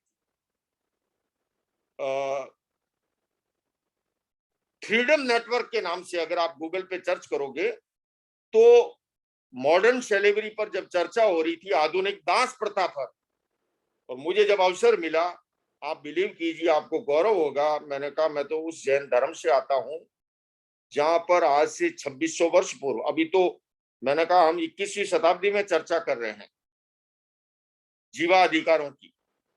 भगवान महावीर ने केवल जीवा अधिकार ही नहीं, उन्होंने अजीवा अधिकार की भी बात कही। और मैंने कहा मैं उस धर्म से आता हूं जहां पर एक दास कन्या को जो बाजार में बिकी थी, उसे महावीर ने अपने संग में दीक्षित किया, और शिक्षित और दीक्षित ही नहीं, 36,000 साथियों का हेड बनाया, और उनका नाम था चंदन बालाजी। तालियों की गड़गड़ाहट से मैं बताऊं आपको, 3-4 मिनट तक वो हॉल जो है तालियों से गूंजता रहा कि जैन धर्म आज से 26 वर्ष पूर्व इतनी क्रांतिकारी विचार रखता था कि एक दास कन्या को न केवल शिक्षित और दीक्षित करे, बल्कि अपने संग में हेड बना दे 36,000 साथियों का। सचमुच है भगवान महावीर इतने क्रांतिकारी विचारों के थे। जैनों में सबसे बड़ा आकर्षण क्या है? हमारी बहन मुखवस्त्री का सामायिक करके शायद बैठे हुए हैं, है ना? मैं अगर पूछूं कि आपकी एक अगर कोई ऐसी इच्छा बताओ, क्या चाहते हो? छोटा सा बच्चा भी कहेगा मोक्ष जाना चाहता हूँ, निर्वाण, मोक्ष, मुक्ति जा। क्यों बहन, ठीक कह रहा हूँ ना? यही इच्छा है ना, कि और कोई इच्छा है? पन्ना बहन है ना? यही है।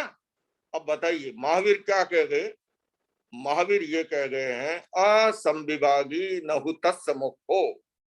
तीर्थंकर महावीर कहते हैं, तुम्हारा भाई अगर भूखा सोया है और तुम भरपेट खाते हो, तो मुक्ति के दरवाजे, मोक्ष के दरवाजे तुम्हारे लिए बंद है। बंधुओं और बहनों, इतना क्रांतिकारी चिंतन, इस ये दुनिया अगर इस एक सूत्र को स्वीकार कर ले, ये गरीबी और अमीरी की जो खाई, जो 2 दुनियाएं बनी हुई है, एक अभाव की और एक अतिभाव की जो दुनिया बनी हुई है, उन सारी समस्याओं का समाधान तो सचमुच में भगवान महावीर का दर्शन बहुत ही साइंटिफिक दर्शन है। उसकी अप्रोच जो है और उसके परिणाम जो हैं वो इतने साइंटिफिक, और आज उनका मूल्यांकन होने लगा। जहां कहीं देश दुनिया में, मैं आपसे कह रहा था कि मैं आपको प्रसंगवश एक ब्रेकिंग न्यूज दूंगा, कैसे मूल्यांकन हो रहा है। परसों की बात है, कई दिनों से बातचीत चल रही थी। परसों हरियाणा सरकार का एक निर्णय का मैसेज हमारे पास पहुंचा कि दिल्ली एयरपोर्ट के नजदीक गुड़गामा, आप जानते हैं सभी, टेक्नोलॉजी का एक बड़ा आधुनिक सिंगापुर की कहा जाता है कि वो उसका रूप धारण करेगा। वहां पर मेदांता हॉस्पिटल, बहुत प्रख्यात हॉस्पिटल है, हमारे भरत भाई के तो मित्र भी हैं उसके अंदर। उस मेदांता हॉस्पिटल के सामने सरकार ने अहिंसा विश्व भारती, आपकी संस्था को सिर्फ 10% पैसों में जमीन अलॉट कर दी। और क्योंकि वो आपको बताता हूं, कोरोना काल में जो जैन जीवन शैली का काम चला, मेडिटेशन का, योग का, उसके द्वारा लोगों को राहत पहुंचाने का सरकार ने मूल्यांकन किया। जो 22-25 करोड़ का प्लॉट था वो सिर्फ 10% में अलॉट करके अहिंसा विश्व भारती को सौंप दिया कि आप यहाँ एक ऐसा विश्व शांति केंद्र बनाओ, और इसके माध्यम से, और बिल्कुल दिल्ली जयपुर हाईवे का जो राजमार्ग है उससे सटा हुआ मेदांता हॉस्पिटल के सामने सेक्टर 39 कहलाता है। मेरे कहने का मतलब, मैं इसलिए ये बात कह रहा हूं कि आज इन कामों का मूल्यांकन होने लगा है, बशर्ते बात इतनी है कि जमाना प्रेजेंटेशन पैकिंग का है। अगर हम उस तरह से प्रस्तुत कर सकें तो आप जैन दर्शन की बात कहीं लेकर के चले जाओ। यूनाइटेड नेशंस ने कोई लोकेश मुनि की शक्ल देख करके वहां खड़ा नहीं किया। जैन दर्शन में ये ताकत है, इतनी बड़ी ताकत है, उसको हम अगर ठीक से प्रस्तुत करें तो आज बहुत बड़ा काम हम और आप मिलकर के कर सकते हैं। मैं निवेदन करूंगा आप सभी से, सिंगापुर वालों से, मलेशिया वालों से, आप तो विजनरी लोग हो, दूरदृष्टा लोग हो, और आप ऐसे देशों के अंदर हो जो टेक्नोलॉजी के मामले में भी बहुत बड़ा आगे हैं। अगर इस दृष्टि से हम कुछ कर सके तो निश्चित रूप से हमारे ऊपर जो ऋण है, हमें विरासत में इतना कुछ मिला है, उस ऋण से यत्किंचित रूप से उऋण हो सकते हैं। और ये केवल इसलिए नहीं कह रहा हूं कि हमें जैन दर्शन की फैलाना या संख्या बढ़ानी है, ये मानव जाति के हित और कल्याण के लिए इतना उपयोगी मार्ग है भगवान महावीर का जैन दर्शन। तो बंधुओं और बहनों, उस दर्शन को हम भी, और मैं आपसे ये भी निवेदन करना चाहूंगा, हमारी जो नई पीढ़ी है, हमारे जो यंगस्टर जो हैं, उनको आप साइंटिफिक अप्रोच के कार्यक्रमों के माध्यम से, जैसे मैं बताऊं मेडिटेशन के हम लोग कैंप लगाते हैं, एंगर मैनेजमेंट का, स्ट्रेस मैनेजमेंट का, सेल्फ मैनेजमेंट का, उसमें युवान ज्यादातर युवक युवती आते हैं, और उससे जब उनको परिणाम मिलता है कि उनका तनाव का विसर्जन हुआ, या उनका नशा छूटा, या उनके जीवन में एकाग्रता बढ़ी, कार्य में दक्षता बढ़ी, उनकी क्षमता बढ़ी, ये जब रिजल्ट आते हैं वो दौड़ के आते हैं। आपकी फिर शिकायत नहीं रहेगी कि आज हमारे यंगस्टर आते नहीं हैं। यंगस्टर तब आएंगे जब हम साइंटिफिक अप्रोच के साथ इस तरह के कार्यक्रमों को प्रस्तुत करेंगे, तो निश्चित रूप से हमारे युवान धर्म के अधिक नजदीक हैं, बशर्ते हम केवल क्रियाकांड तक नहीं। उपासना भी उपयोगी है, मैं उपासना का विरोधी नहीं हूं, हिमायती हूं, बल्कि मेरा तो ये भी कहना है कि उपासना के पीछे भी पूरा साइंस है। अगर आप माला जाप करते हो उसमें भी साइंस है, आप ध्यान करते हो उसमें भी साइंस है, आप पूजा करते हो उसमें भी पूरा साइंस है। आंखों में अगर मुस्कान है तो इंसान तुमसे दूर नहीं, और पांखों में अगर उड़ान है तो आसमान तुमसे दूर नहीं। अरे शिखर पर बैठकर विवेक ने यही गीत गाया, श्रद्धा में अगर जान है तो भगवान तुमसे दूर नहीं। हम श्रद्धा के साथ, आस्था के साथ, विश्वास के साथ पूजा भी करते हैं तो उसका भी जो है साइंटिफिक परिणाम है। उपासना भी हम साइंटिफिक ढंग से करें और आचरण के स्तर पे उस ढंग से आगे बढ़ें, तो निश्चित रूप से हमारी युवा पीढ़ी भी जो है और अधिक धर्म के नजदीक आएगी। इसलिए मैं अभिभावक पीढ़ी से ये निवेदन करना चाहता हूं कि अधिक से अधिक इस तरह के कार्यक्रमों को हाथ में लें, जिससे हमारी नई पीढ़ी जो है वो अधिक जुड़े। और मैंने ये अवश्य देखा है, छोटे बच्चे, युवान, उनको साइंटिफिक ढंग से अगर समझाया जाए।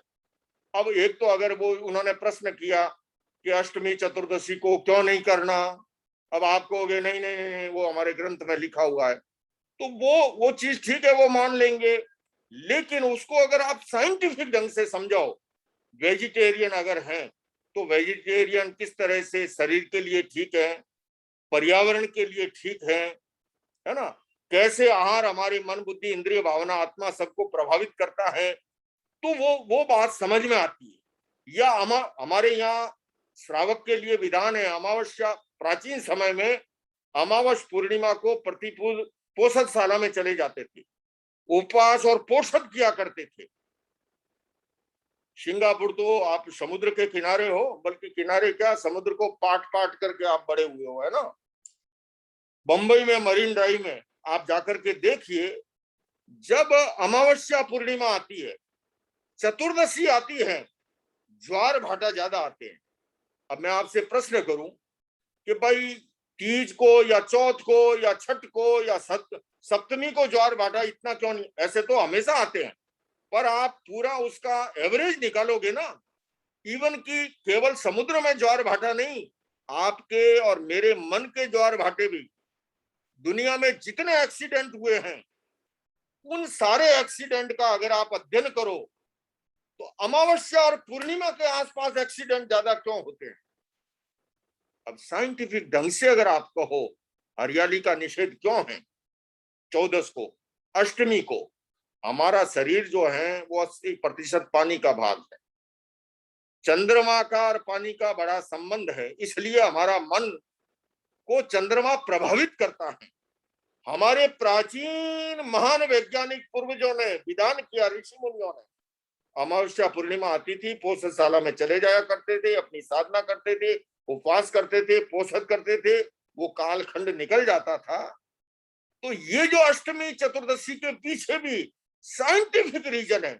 अब आप साइंटिफिक ढंग से समझाओगे तो नई पीढ़ी ग्रहण भी करती। मैंने ऐसे बच्चों को देखा है, मॉल में गए और उनके अभिभावक माता पिता कोई डिब्बा पैक खरीदते हैं, बच्चा देख के कह देता है कि नहीं ये अपने काम का नहीं है, इसमें तो अमुक तत्व पड़ा होगा, ये हमारे लिए ग्राह्य नहीं है। वो कब कहेगा, उसको आपने साइंटिफिक ढंग से समझाए। अगर आप चुप करोगे, नहीं आपने न खवाए, आपने हम न खवाए, यूं करके उनको चुप मत कीजिए, साइंटिफिक ढंग से उनके प्रश्नों का जवाब दीजिए और साइंटिफिक कार्यक्रमों को कुछ हाथ में लीजिए।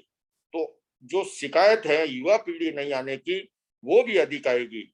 मैं अधिक लंबा समय नहीं लूंगा, मुझे पता है सिंगापुर वाले समय के बहुत ही पाबंद और अनुशासित होते हैं, और मैं भी कोशिश यही रहती है मेरी हमेशा, घड़ी का सुइया 6 बज गए हैं, मैं आपके लिए प्रश्न उत्तर के लिए, जैसा मुझे कहा गया था कि इन देशों में कम अवसर मिलता है, और कोरोना काल ने तो हमको चाह करके भी, आप भी चाहते हैं कि मुनि महाराज को और बुलाएं, हम भी चाहते हैं, भला सिंगापुर जैसा संघ जो है वो हर जगह नहीं होता है, इतने गुणग्राही लोग हैं, इतने सुनने में, है ना। अब देखिए उम्र का तकाजा हो तब भी जो है सारे बैठे हुए हैं, है ना, इतने लंबे समय से, तो कुछ जिज्ञासाएं होती हैं, कुछ प्रश्न होते हैं, तो आप निसंकोच रूप से प्रस्तुत कीजिए, और मेरी कोशिश रहेगी कि मैं आपके प्रश्न को साइंटिफिक ढंग से समाहित कर सकूं। तो मैं आपको सादर आमंत्रित करता हूं प्रश्नों के लिए। आप अपने मन के भाव को बिल्कुल संकोच मत कीजिए, आने दीजिए, चाहे कैसा भी प्रश्न हो आपका, आज के विषय से या और भी। जब पिछली बार आया था और आज चर्चा हो रही है, इस बीच का कोई भी प्रश्न आपके मन का हो, निसंकोच रूप से आप प्रस्तुत कीजिए, मैं समाधान देने की कोशिश करूंगा। ओम Arham. Thank you, Acharya ji. The floor is now open for question and answers. You can ask your questions in Hindi, Gujarati, English, whichever language is suitable for you. Use the Zoom raise hand feature so that we know you're asking a question, and Kenal Bhai and myself will unmute you. So don't lose this opportunity to ask questions, especially questions that our youth have always asked us, or if there are any of the youth are present, please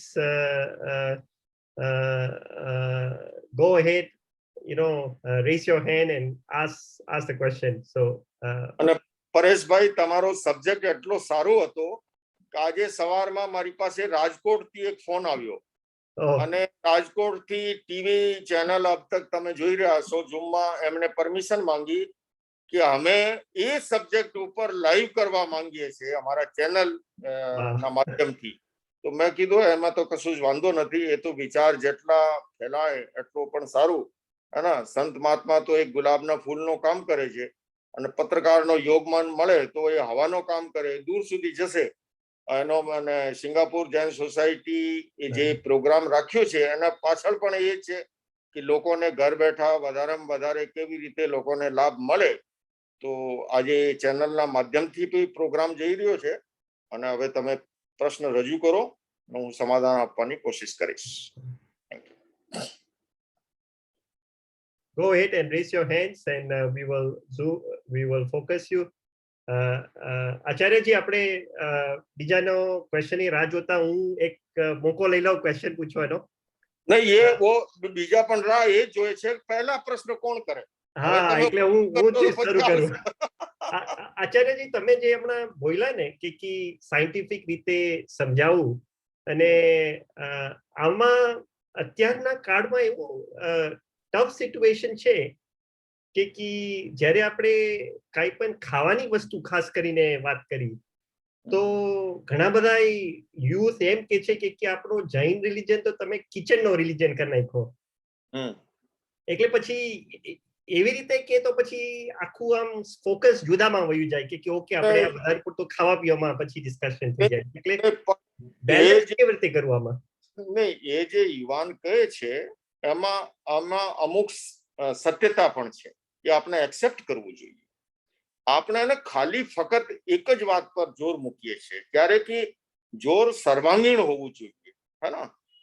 મને પણ શીખાય છે એ વાતની. જેમ કે ક્યારેક હું જોઉં છું અમુક આજકાલ વોટ્સએપ પર એવી પરિભાષાઓ આવે, જૈન સાધુ એટલે સિર પર છાતો નથી, પેરમાં જૂતો નથી, એ એવી સસ્તી વ્યાખ્યાઓ.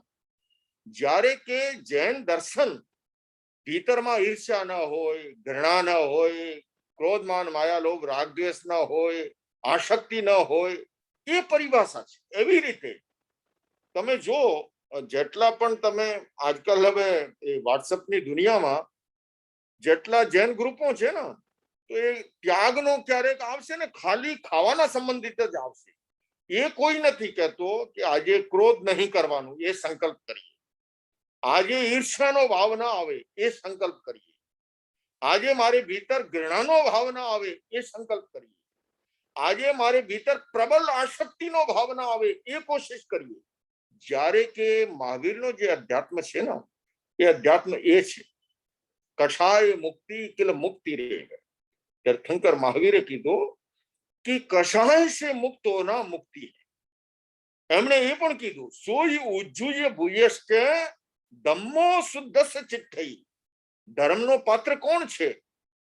जो सरल है, जो रिजु है, जो पवित्र है, जो बच्चे की तरह शिशु की तरह सरल है. अब बताइए, उन्होंने ये नहीं कहा ये खाएगा तो है और ये नहीं खाएगा. अरे वो प्रासंगिक बात है. मैंने अभी भी कहा आप तो वो एक छोटी सी खाने की बात कह रहे हो, पूरा उपवास भी कर डाला मान लीजिए, और आपने उतना ही क्रोध किया, उतनी ईर्ष्या की, उतनी घृणा की, उतनी नफरत की, उतनी ही केकड़ा वृत्ति, दूसरे को गिराने की कोशिश की. वो केवल निराहार रहना है, उपवास घटित नहीं होता है. उपवास तब घटित होगा उप आवास, मैंने अभी जैसा कहा, आत्मा के निकट निवास करना. और मेडिटेशन की भाषा में अगर कहूं तो दो तरह के हमारे साइकिक सेंटर है, एक नाभि के ऊपर के केंद्र और एक नाभि के नीचे के केंद्र. जब हमारी चेतना ऊपर के केंद्रों में भ्रमण करती है, हमारी चेतना उप आवास ऊपर के केंद्रों में निवास करती है, तब उपवास घटित होता है. तो ये जो युवान जो कहते हैं, ये केवल ये मतलब हमने जब हम अति करते हैं ना, क्रिया की प्रतिक्रिया होती है इस दुनिया के अंदर. हम केवल उसी बात पर जब कहें करते जाएंगे तो ये प्रश्न खड़ा होगा, ऐसा नहीं होना चाहिए. मूल हमें आज अपेक्षा है धर्म को अध्यात्म से जोड़े, ज्यादा से ज्यादा आध्यात्मिक दृष्टि से हम संपन्न कैसे बने. और वो संपन्नता आएगी भीतर की पवित्रता से, भावधारा की विशुद्धि से, भावधारा की निर्मलता से. और उसके माध्यम जो हैं मेडिटेशन है, इस तरह के जो चीजें हैं वो ज्यादा उपयोगी है. हाँ ठीक है, नहीं खाने वाला वो भी उपयोगी, मैं उसका निषेध नहीं कर रहा हूं, पर केवल उसी पे बम्बार्डमेंट करना तो वो फिर दूसरी और प्रतिक्रिया पैदा होती है. हाँ जी, नेक्स्ट. हाँ जी, next question please raise your hand.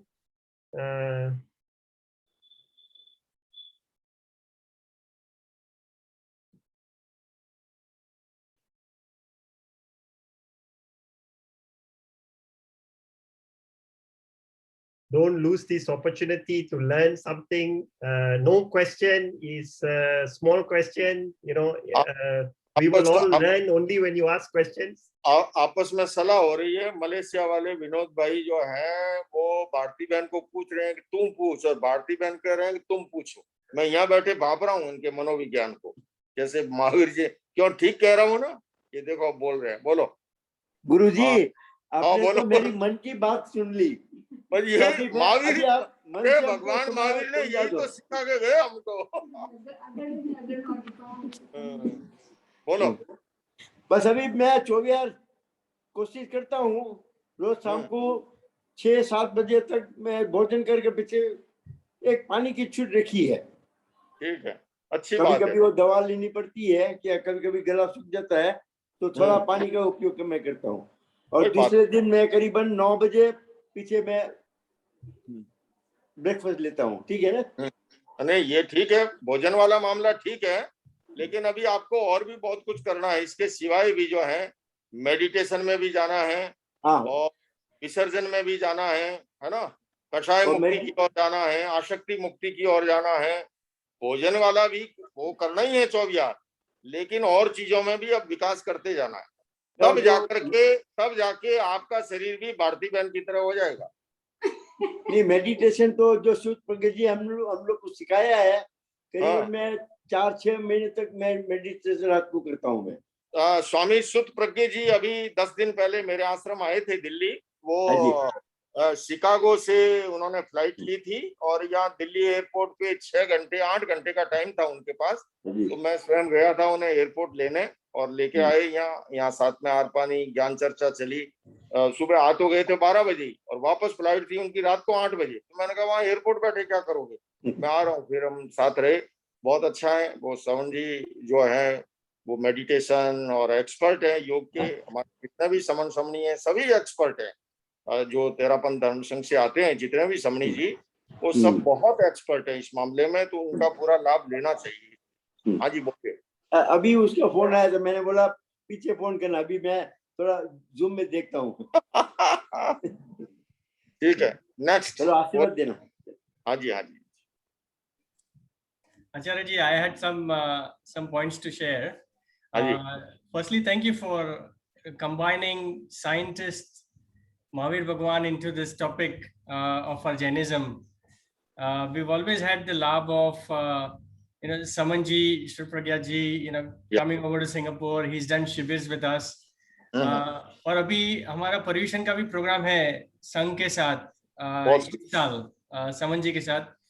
Unfortunately, he may not be able to, come over to Singapore, but we will have a Zoom session with him, for the entire period of Pariyushan. So we'll have that love to talk to him also. And it was so good to hear that, you both met before he left for Chicago, because he's just returned back from the US trip as well. और हमारी बात कल सुबह ही हुई थी उनके साथ. अच्छा. प्रोग्राम के related. We'll definitely let him know that we have a session with you today about this topic. बहुत सरस. आचार्य जी, ये प्रश्न था कि sometimes with the age the food habits change automatically. Sometimes due to medicine reasons, but sometimes you are forced to adapt to certain food habits. तो वो हिसाब से ये उम्र का भी काम इतना जो हमारा फूड ग्रहण करने का होता है वो भी उम्र के साथ भी चेंज होता जाता है. बिल्कुल बिल्कुल, बहुत ही अच्छा प्रश्न किया है. चाहे फूड है, चाहे नींद है, स्लीपिंग है, ये सारा उम्र के साथ जुड़ा हुआ है. आप देखेंगे बच्चा जब जन्म लेता है, एकदम नवजात शिशु, वो 18, 20, 22 घंटा सोता है. केवल प्रारंभ में तो केवल दूध पीने के लिए आंख खोलता है, दूध पीता है, फिर नींद में चला जाता है. एज के साथ, जैसे अगर मान लीजिए एवरेज आप 40-50 वर्ष के हैं, 40 से, तो 7-8 घंटे की नींद चाहिए. लेकिन अब जैसे मैं भी 61 में चल रहा हूँ, 60 कंप्लीट कर दिए, तो एज के साथ आपकी नींद थोड़ी कम होती जाएगी.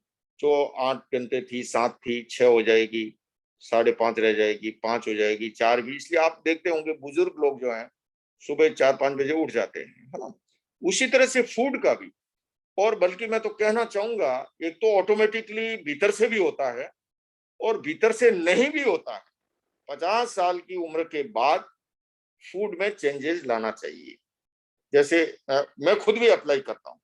संध्या का आजकल का हमने भोजन बहुत ही कम कर दिया, नहीं के बराबर जो है हल्का फुल्का सा मान लीजिए आप अगर ग्रहण करते हो तो उससे क्या होगा कि आपको मतलब इसमें दोनों ही उभय पक्षीय फायदे हैं, आध्यात्मिक दृष्टि से भी, क्योंकि भोजन के हमारे 3 तत्व हैं आयुर्वेद के अनुसार, वात पित्त और कफ। आयुर्वेद में कहा गया कि वात पित्त और कफ अगर संतुलित हैं तो आप स्वस्थ हो, हेल्दी हो, और वात पित्त और कफ असंतुलित हैं, है? श्लोक है संस्कृत का, सम दोष है समाग्निष्ठ है, सम धातु मलक क्रिया।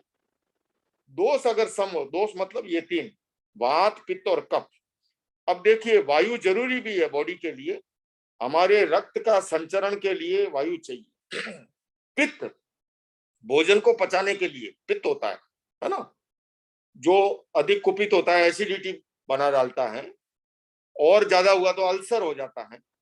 लेकिन पित्त उपयोगी भी है, भोजन को पचाने के लिए पित्त चाहिए, वात भी चाहिए शरीर में, पित्त भी चाहिए, कफ भी चाहिए, श्लेष्म, है ना। अगर कफ श्लेष्म नहीं है, चिकनाई नहीं है शरीर में, तो आपका मल बंद जाएगा, कॉन्स्टिपेशन की प्रॉब्लम हो जाएगी आप।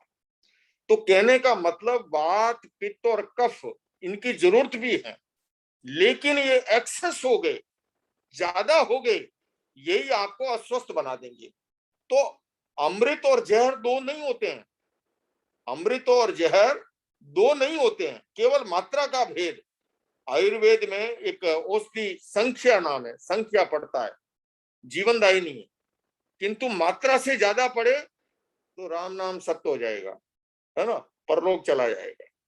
तो मात्रा का भोजन हमें पुष्टि भी देता है शरीर को टिकाए रखने के लिए, हमारी इंद्रियों को स्वस्थ बनाए रखने के लिए भोजन जरूरी है। लेकिन अगर उसका विवेक, मैं तो कहूं कितना ही मनपसंद क्यों ना है, आप अनलिमिट खाते जाइए, क्या होगा, वही भोजन जहर बन जाएगा, जानलेवा बन जाएगा। तो उम्र के साथ ऑटोमेटिकली भी होता है, तो कोई उसमें चिंता करने की बात नहीं है, और किसी का ऑटोमेटिकली नहीं होता है तो स्वतः चला करके भी अपनी ओर से एज के साथ क्रमशः धीरे धीरे थोड़ा भोजन कम करें और गरिष्ठ भोजन को त्यागना शुरू करें। सुपाच्य भोजन जो जल्दी क्योंकि उम्र के साथ है ना, हमारा जितना डाइजेशन का सिस्टम है, सारे सिस्टम में बदलाव आता है बॉडी के अंदर। तो ऐसे में अगर आप सुपाच्य खाएंगे तो पच जाएगा। उम्र तो हो गई पूरी और अभी भी माल मलाई खाते हो, ज्यादा श्रीखंड पूरी बासुंदी लेते हो, तो वो फिर कठिनाई उत्पन्न करेगा, है ना। तो ऐसे के अंदर उम्र के साथ, इसलिए हमारे यहाँ कहा गया आहार के बारे में बहुत विवेक है।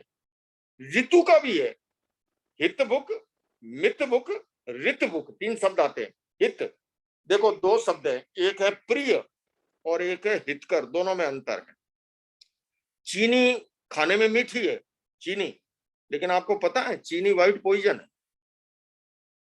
आंवला खाने में कशेला है आंवला, लेकिन कोरोना काल में तो आपको भी कहीं से किसी ने कहा होगा कि आंवले का जूस जरूर लो, क्योंकि विटामिन सी का सबसे बढ़िया स्रोत है ना। झुर्रियां नहीं पड़ने देगा, बुढ़ापा नहीं आने देगा, स्किन अच्छी रहेगी, और विटामिन सी का सबसे बड़ा स्रोत है। खाने में आंवला कशेला है लेकिन वो गुणकारी है। करेला खाने में कड़वा है ना, लेकिन वो गुणकारी है। डायबिटीज वाले को अगर करेला का जूस ले लिया तो वो उसकी डायबिटीज कंट्रोल में रहेगी। तो कहने का मतलब हितकर होना और प्रिय में अंतर है बड़ा। बहुत सी चीजें प्रिय होती है लेकिन हितकर नहीं होती है ना। जो मीठी बातें करता है ना, चिकनी चुपड़ी अच्छी तो लगती है, लेकिन सच्चा मित्र कौन है, जो खरी कहता है, हितेशी वो है हमारा। तो प्रिय और हितेशी में बड़ा अंतर है। तो ये भी कहा गया ऋत बुक, ऋतु के अनुसार, जैसे अभी वर्षा का मौसम है तो ऐसे मौसम के अंदर कौन सा भोजन ग्रहण करना, मौसम के अनुसार भी बड़ा उसका चयन हुआ है। सर्दी की मौसम में कौन सा भोजन लेना, गर्मी में। अब जैसे कोरोना में क्या है, एक वो चला था कि काढ़ा पीना चाहिए, काढ़ा उकाड़ करके, है ना। अब कुछ लोगों ने काढ़ा इतना पिया तो वो भी नुकसान कर जाएगा, आजकल आप सुनते होंगे कि ज्यादा काढ़ा पीने से भी नुकसान हो गया, क्योंकि वो हीट पैदा करता है, गर्मी पैदा करता है। हर एक तत्व के पीछे हमारी भारतीय रसोई परंपरा की आपको बात कहूं, बड़ा साइंटिफिक हिसाब है। क्योंकि मैंने कहा ये 3 तत्व हैं। अब जैसे आप मान लीजिए हरी सब्जी बना रहे हैं तो वायु उत्पन्न होगी, जितनी भी हरी सब्जी फल फ्रूट ये वायु उत्पन्न करेंगे। तो हमारे यहाँ हींग पड़ती है, हींग, हल्दी का प्रयोग होता है, तो वो वायु का समन करती है। अब हल्दी जो है पित्त पैदा करती है, तो घी पड़ता है, घी पित्त का समन करता है। यानी कि इस तरह से सारे तत्वों को लिया। आपने देखा, आप गुजराती हो ना अधिकांश, जैसे आपने देखा ढोकला आपके यहाँ चलता है ना, ढोकला होता है, कड़ी बनती है। अब उसमें राई क्यों पड़ती है, आप मुझे बताइए। ढोकला बनाएंगे, कड़ी बनाएंगे तो राई का प्रयोग। तो यानी हमारे पूर्वज इतने साइंटिस्ट थे, उन्होंने ये हमारी जो रसोई परंपरा है ना, बल्कि मैं तो कहूं ये मिनी डिस्पेंसरी अपने आप में, हमारी भारतीय रसोई परंपरा ने बहुत बचाया है। यूरोपीय कंट्री में जो ज्यादा मौतें हुई है, एक तो इम्यून सिस्टम मजबूत नहीं, और दूसरे में सिगरेट बहुत फूंकते हैं। मैं जाता हूँ वियना में, ऑस्ट्रिया में, एक international inter religious inter cultural dialogue centre का हेडक्वार्टर है। मैं उनकी एडवाइजरी फोरम में हूँ, तो हर साल जाता था मैं। तो शाम को कार्यक्रम के बाद सड़क पे जाए ना, तो मेरे जैसे आदमी को तो मुखपट्टी के सिवा भी एक कपड़ा और रखना पड़े, इतनी सिगरेट पीते हैं, वो फुटपाथ से गुजरना मुश्किल हो जाए। तो ये सारी की सारी चीजें जो है वो बहुत ही ध्यान देने की। इसमें हमारे यहाँ ऋतु के अनुसार हित बुक, हित कौन सा, हितकर कौन सा है हमारे लिए, और ऋतु में कौन से ऋतु में क्या खाना, और मित, मित यानी मात्रा, कम मात्रा के अंदर। और सचमुच में बताऊं, आदमी बड़ा तपस्या करे ना करे, केवल उन्नोदरी कर ले, वो दीर्घ आयुष्यता का रहस्य है, स्वस्थ जीवन का रहस्य है, और इतनी उसकी विशेषताएं मैं बता नहीं सकता। हाँ जी, और कोई प्रश्न?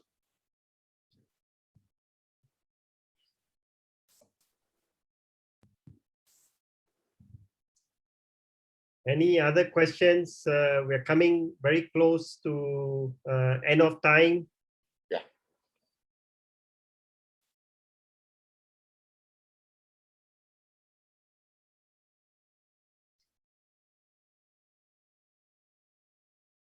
Okay, we will, it's very close to Acharyaji's Gochri time as well.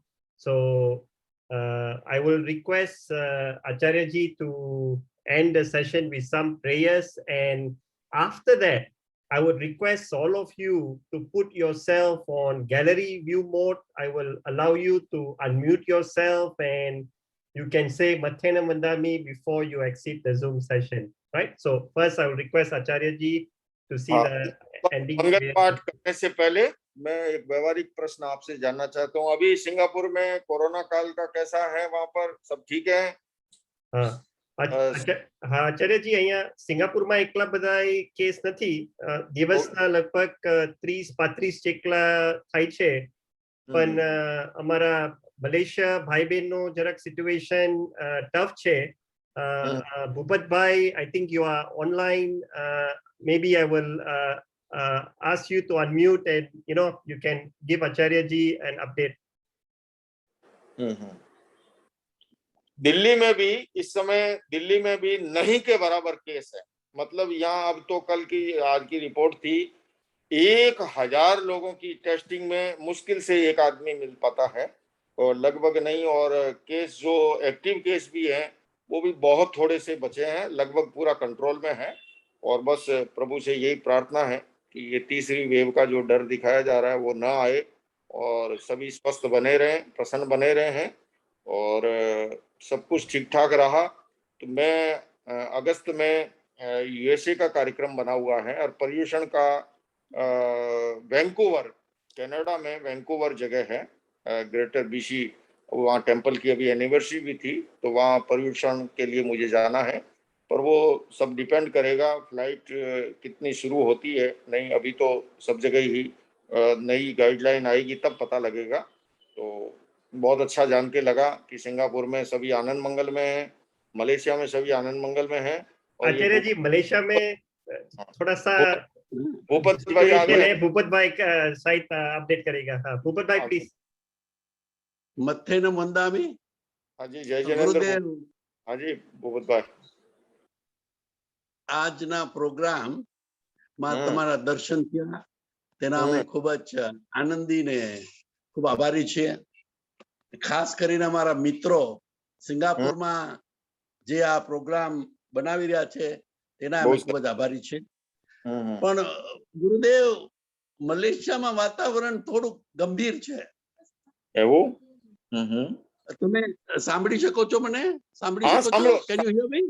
સારી રીતે, સારી રીતે. We can hear you, Bhupat ભાઈ. ઓકે.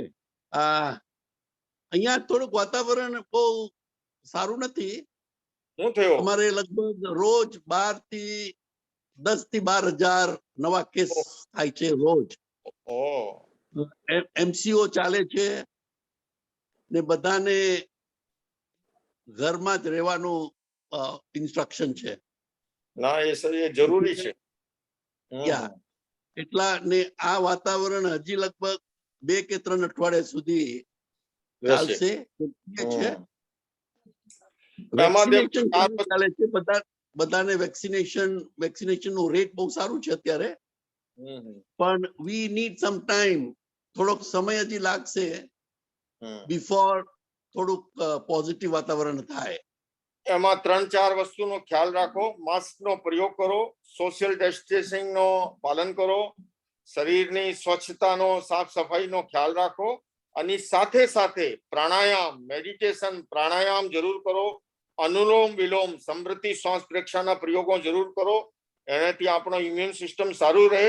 અને આહારમાં વિટામિન સી એટલે આંવલા, લીંબુ પાણી, એ બધું વિટામિન સી માં આવે, એ પણ હેલ્પ આપે છે. અને એની સાથે સાથે કાળી મિર્ચ, લવંગ, દાલચીની, એના પાણી પણ જે છે એ પણ ઉપયોગી થાય છે શરીર પ્રમાણે. તો થોડો ધ્યાન રાખવાથી, કેમકે આ કોરોના કાળ એવું જ છે એટલે બધાને જાગૃતતાની જરૂર છે. અને લતાબેન કેમ છે હવે? સારું છે એમને? હા, લતાને સારું છે. બહુ સરસ. ઓકે, લતાને સારું છે. બસ તમારા આશીર્વાદ ચાહીએ. ને બીજું મારે ખાસ શું કેવું હતું કે પ્રદૂષણનો સમય આવશે ત્યારે વિચાર કરી રહ્યા છે, જો આપણા સિંગાપુર ભાઈઓ પ્રોગ્રામ હોય તો કદાચ કેવી રીતે બધા અમે બધા સાથે કામ કરી શકીએ. બહુ સરસ, બહુ સરસ. ને ફરી વાર ગુરુદેવ, તમને ફોલો અપ તો કરી છે. ઘણા પ્રોગ્રામ આપણે જોઈ છે કે તમે ઘણા પ્રોગ્રામ ચલાવો છો. ખૂબ આભારી છીએ. બસ અમને માર્ગદર્શન દેતા રહેજો. ને મથેન વંદામી. સાંભળો, મંગલપાઠ કરું. નમો રંતાણંગ, નમો સિદ્ધાણંગ, નમો આયર્યાણંગ, નમો વજ્જાણંગ, નમો લોહે સપ્પ સાહુનમ. એસો પંચ નમોકારો સૌ ભાવ પણાસનો મંગલાનમ ચ સપ્પે સિંહ પડમં હોય મંગલમ. ચત્તારી મંગલમ, અરંતા મંગલમ, સિદ્ધા મંગલમ, સાહુ મંગલમ, કેવલી વનતો ધમો મંગલમ. ચત્તારી લોકતમા, અરંતા લોકતમા, સિદ્ધા લોકતમા, સાહુ લોકતમા, કેવલી વનતો ધમો લોકતમો. ચત્તારી શરણમ ભવજ્જામિ, અરંતે શરણમ ભવજ્જામિ, સિદ્ધે શરણમ ભવજ્જામિ, સાહુ શરણમ ભવજ્જામિ, કેવલી વન્નતમ ધમ્મં શરણમ ભવજ્જામિ. ચારોય શરણા સગા અર્ણ સગો કોઈ જય પ્રાણી આદરે અક્ષય.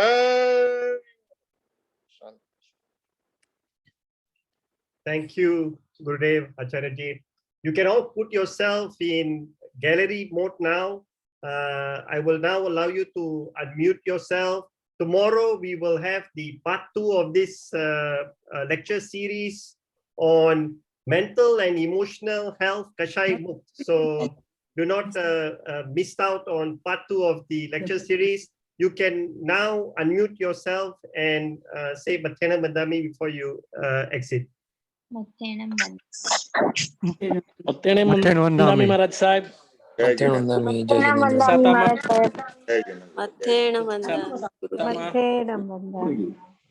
Jai ચલો આવતીકાલે મળીશું અને ફરી આપણે ચર્ચા કરીશું. જય Jinendra. I will now end. જય જિનેન્દ્ર. કોટી કોટી વંદન ગુરુજી. જય Jinendra. Oh, Thank you, everyone. I will now end the Zoom session. thank you.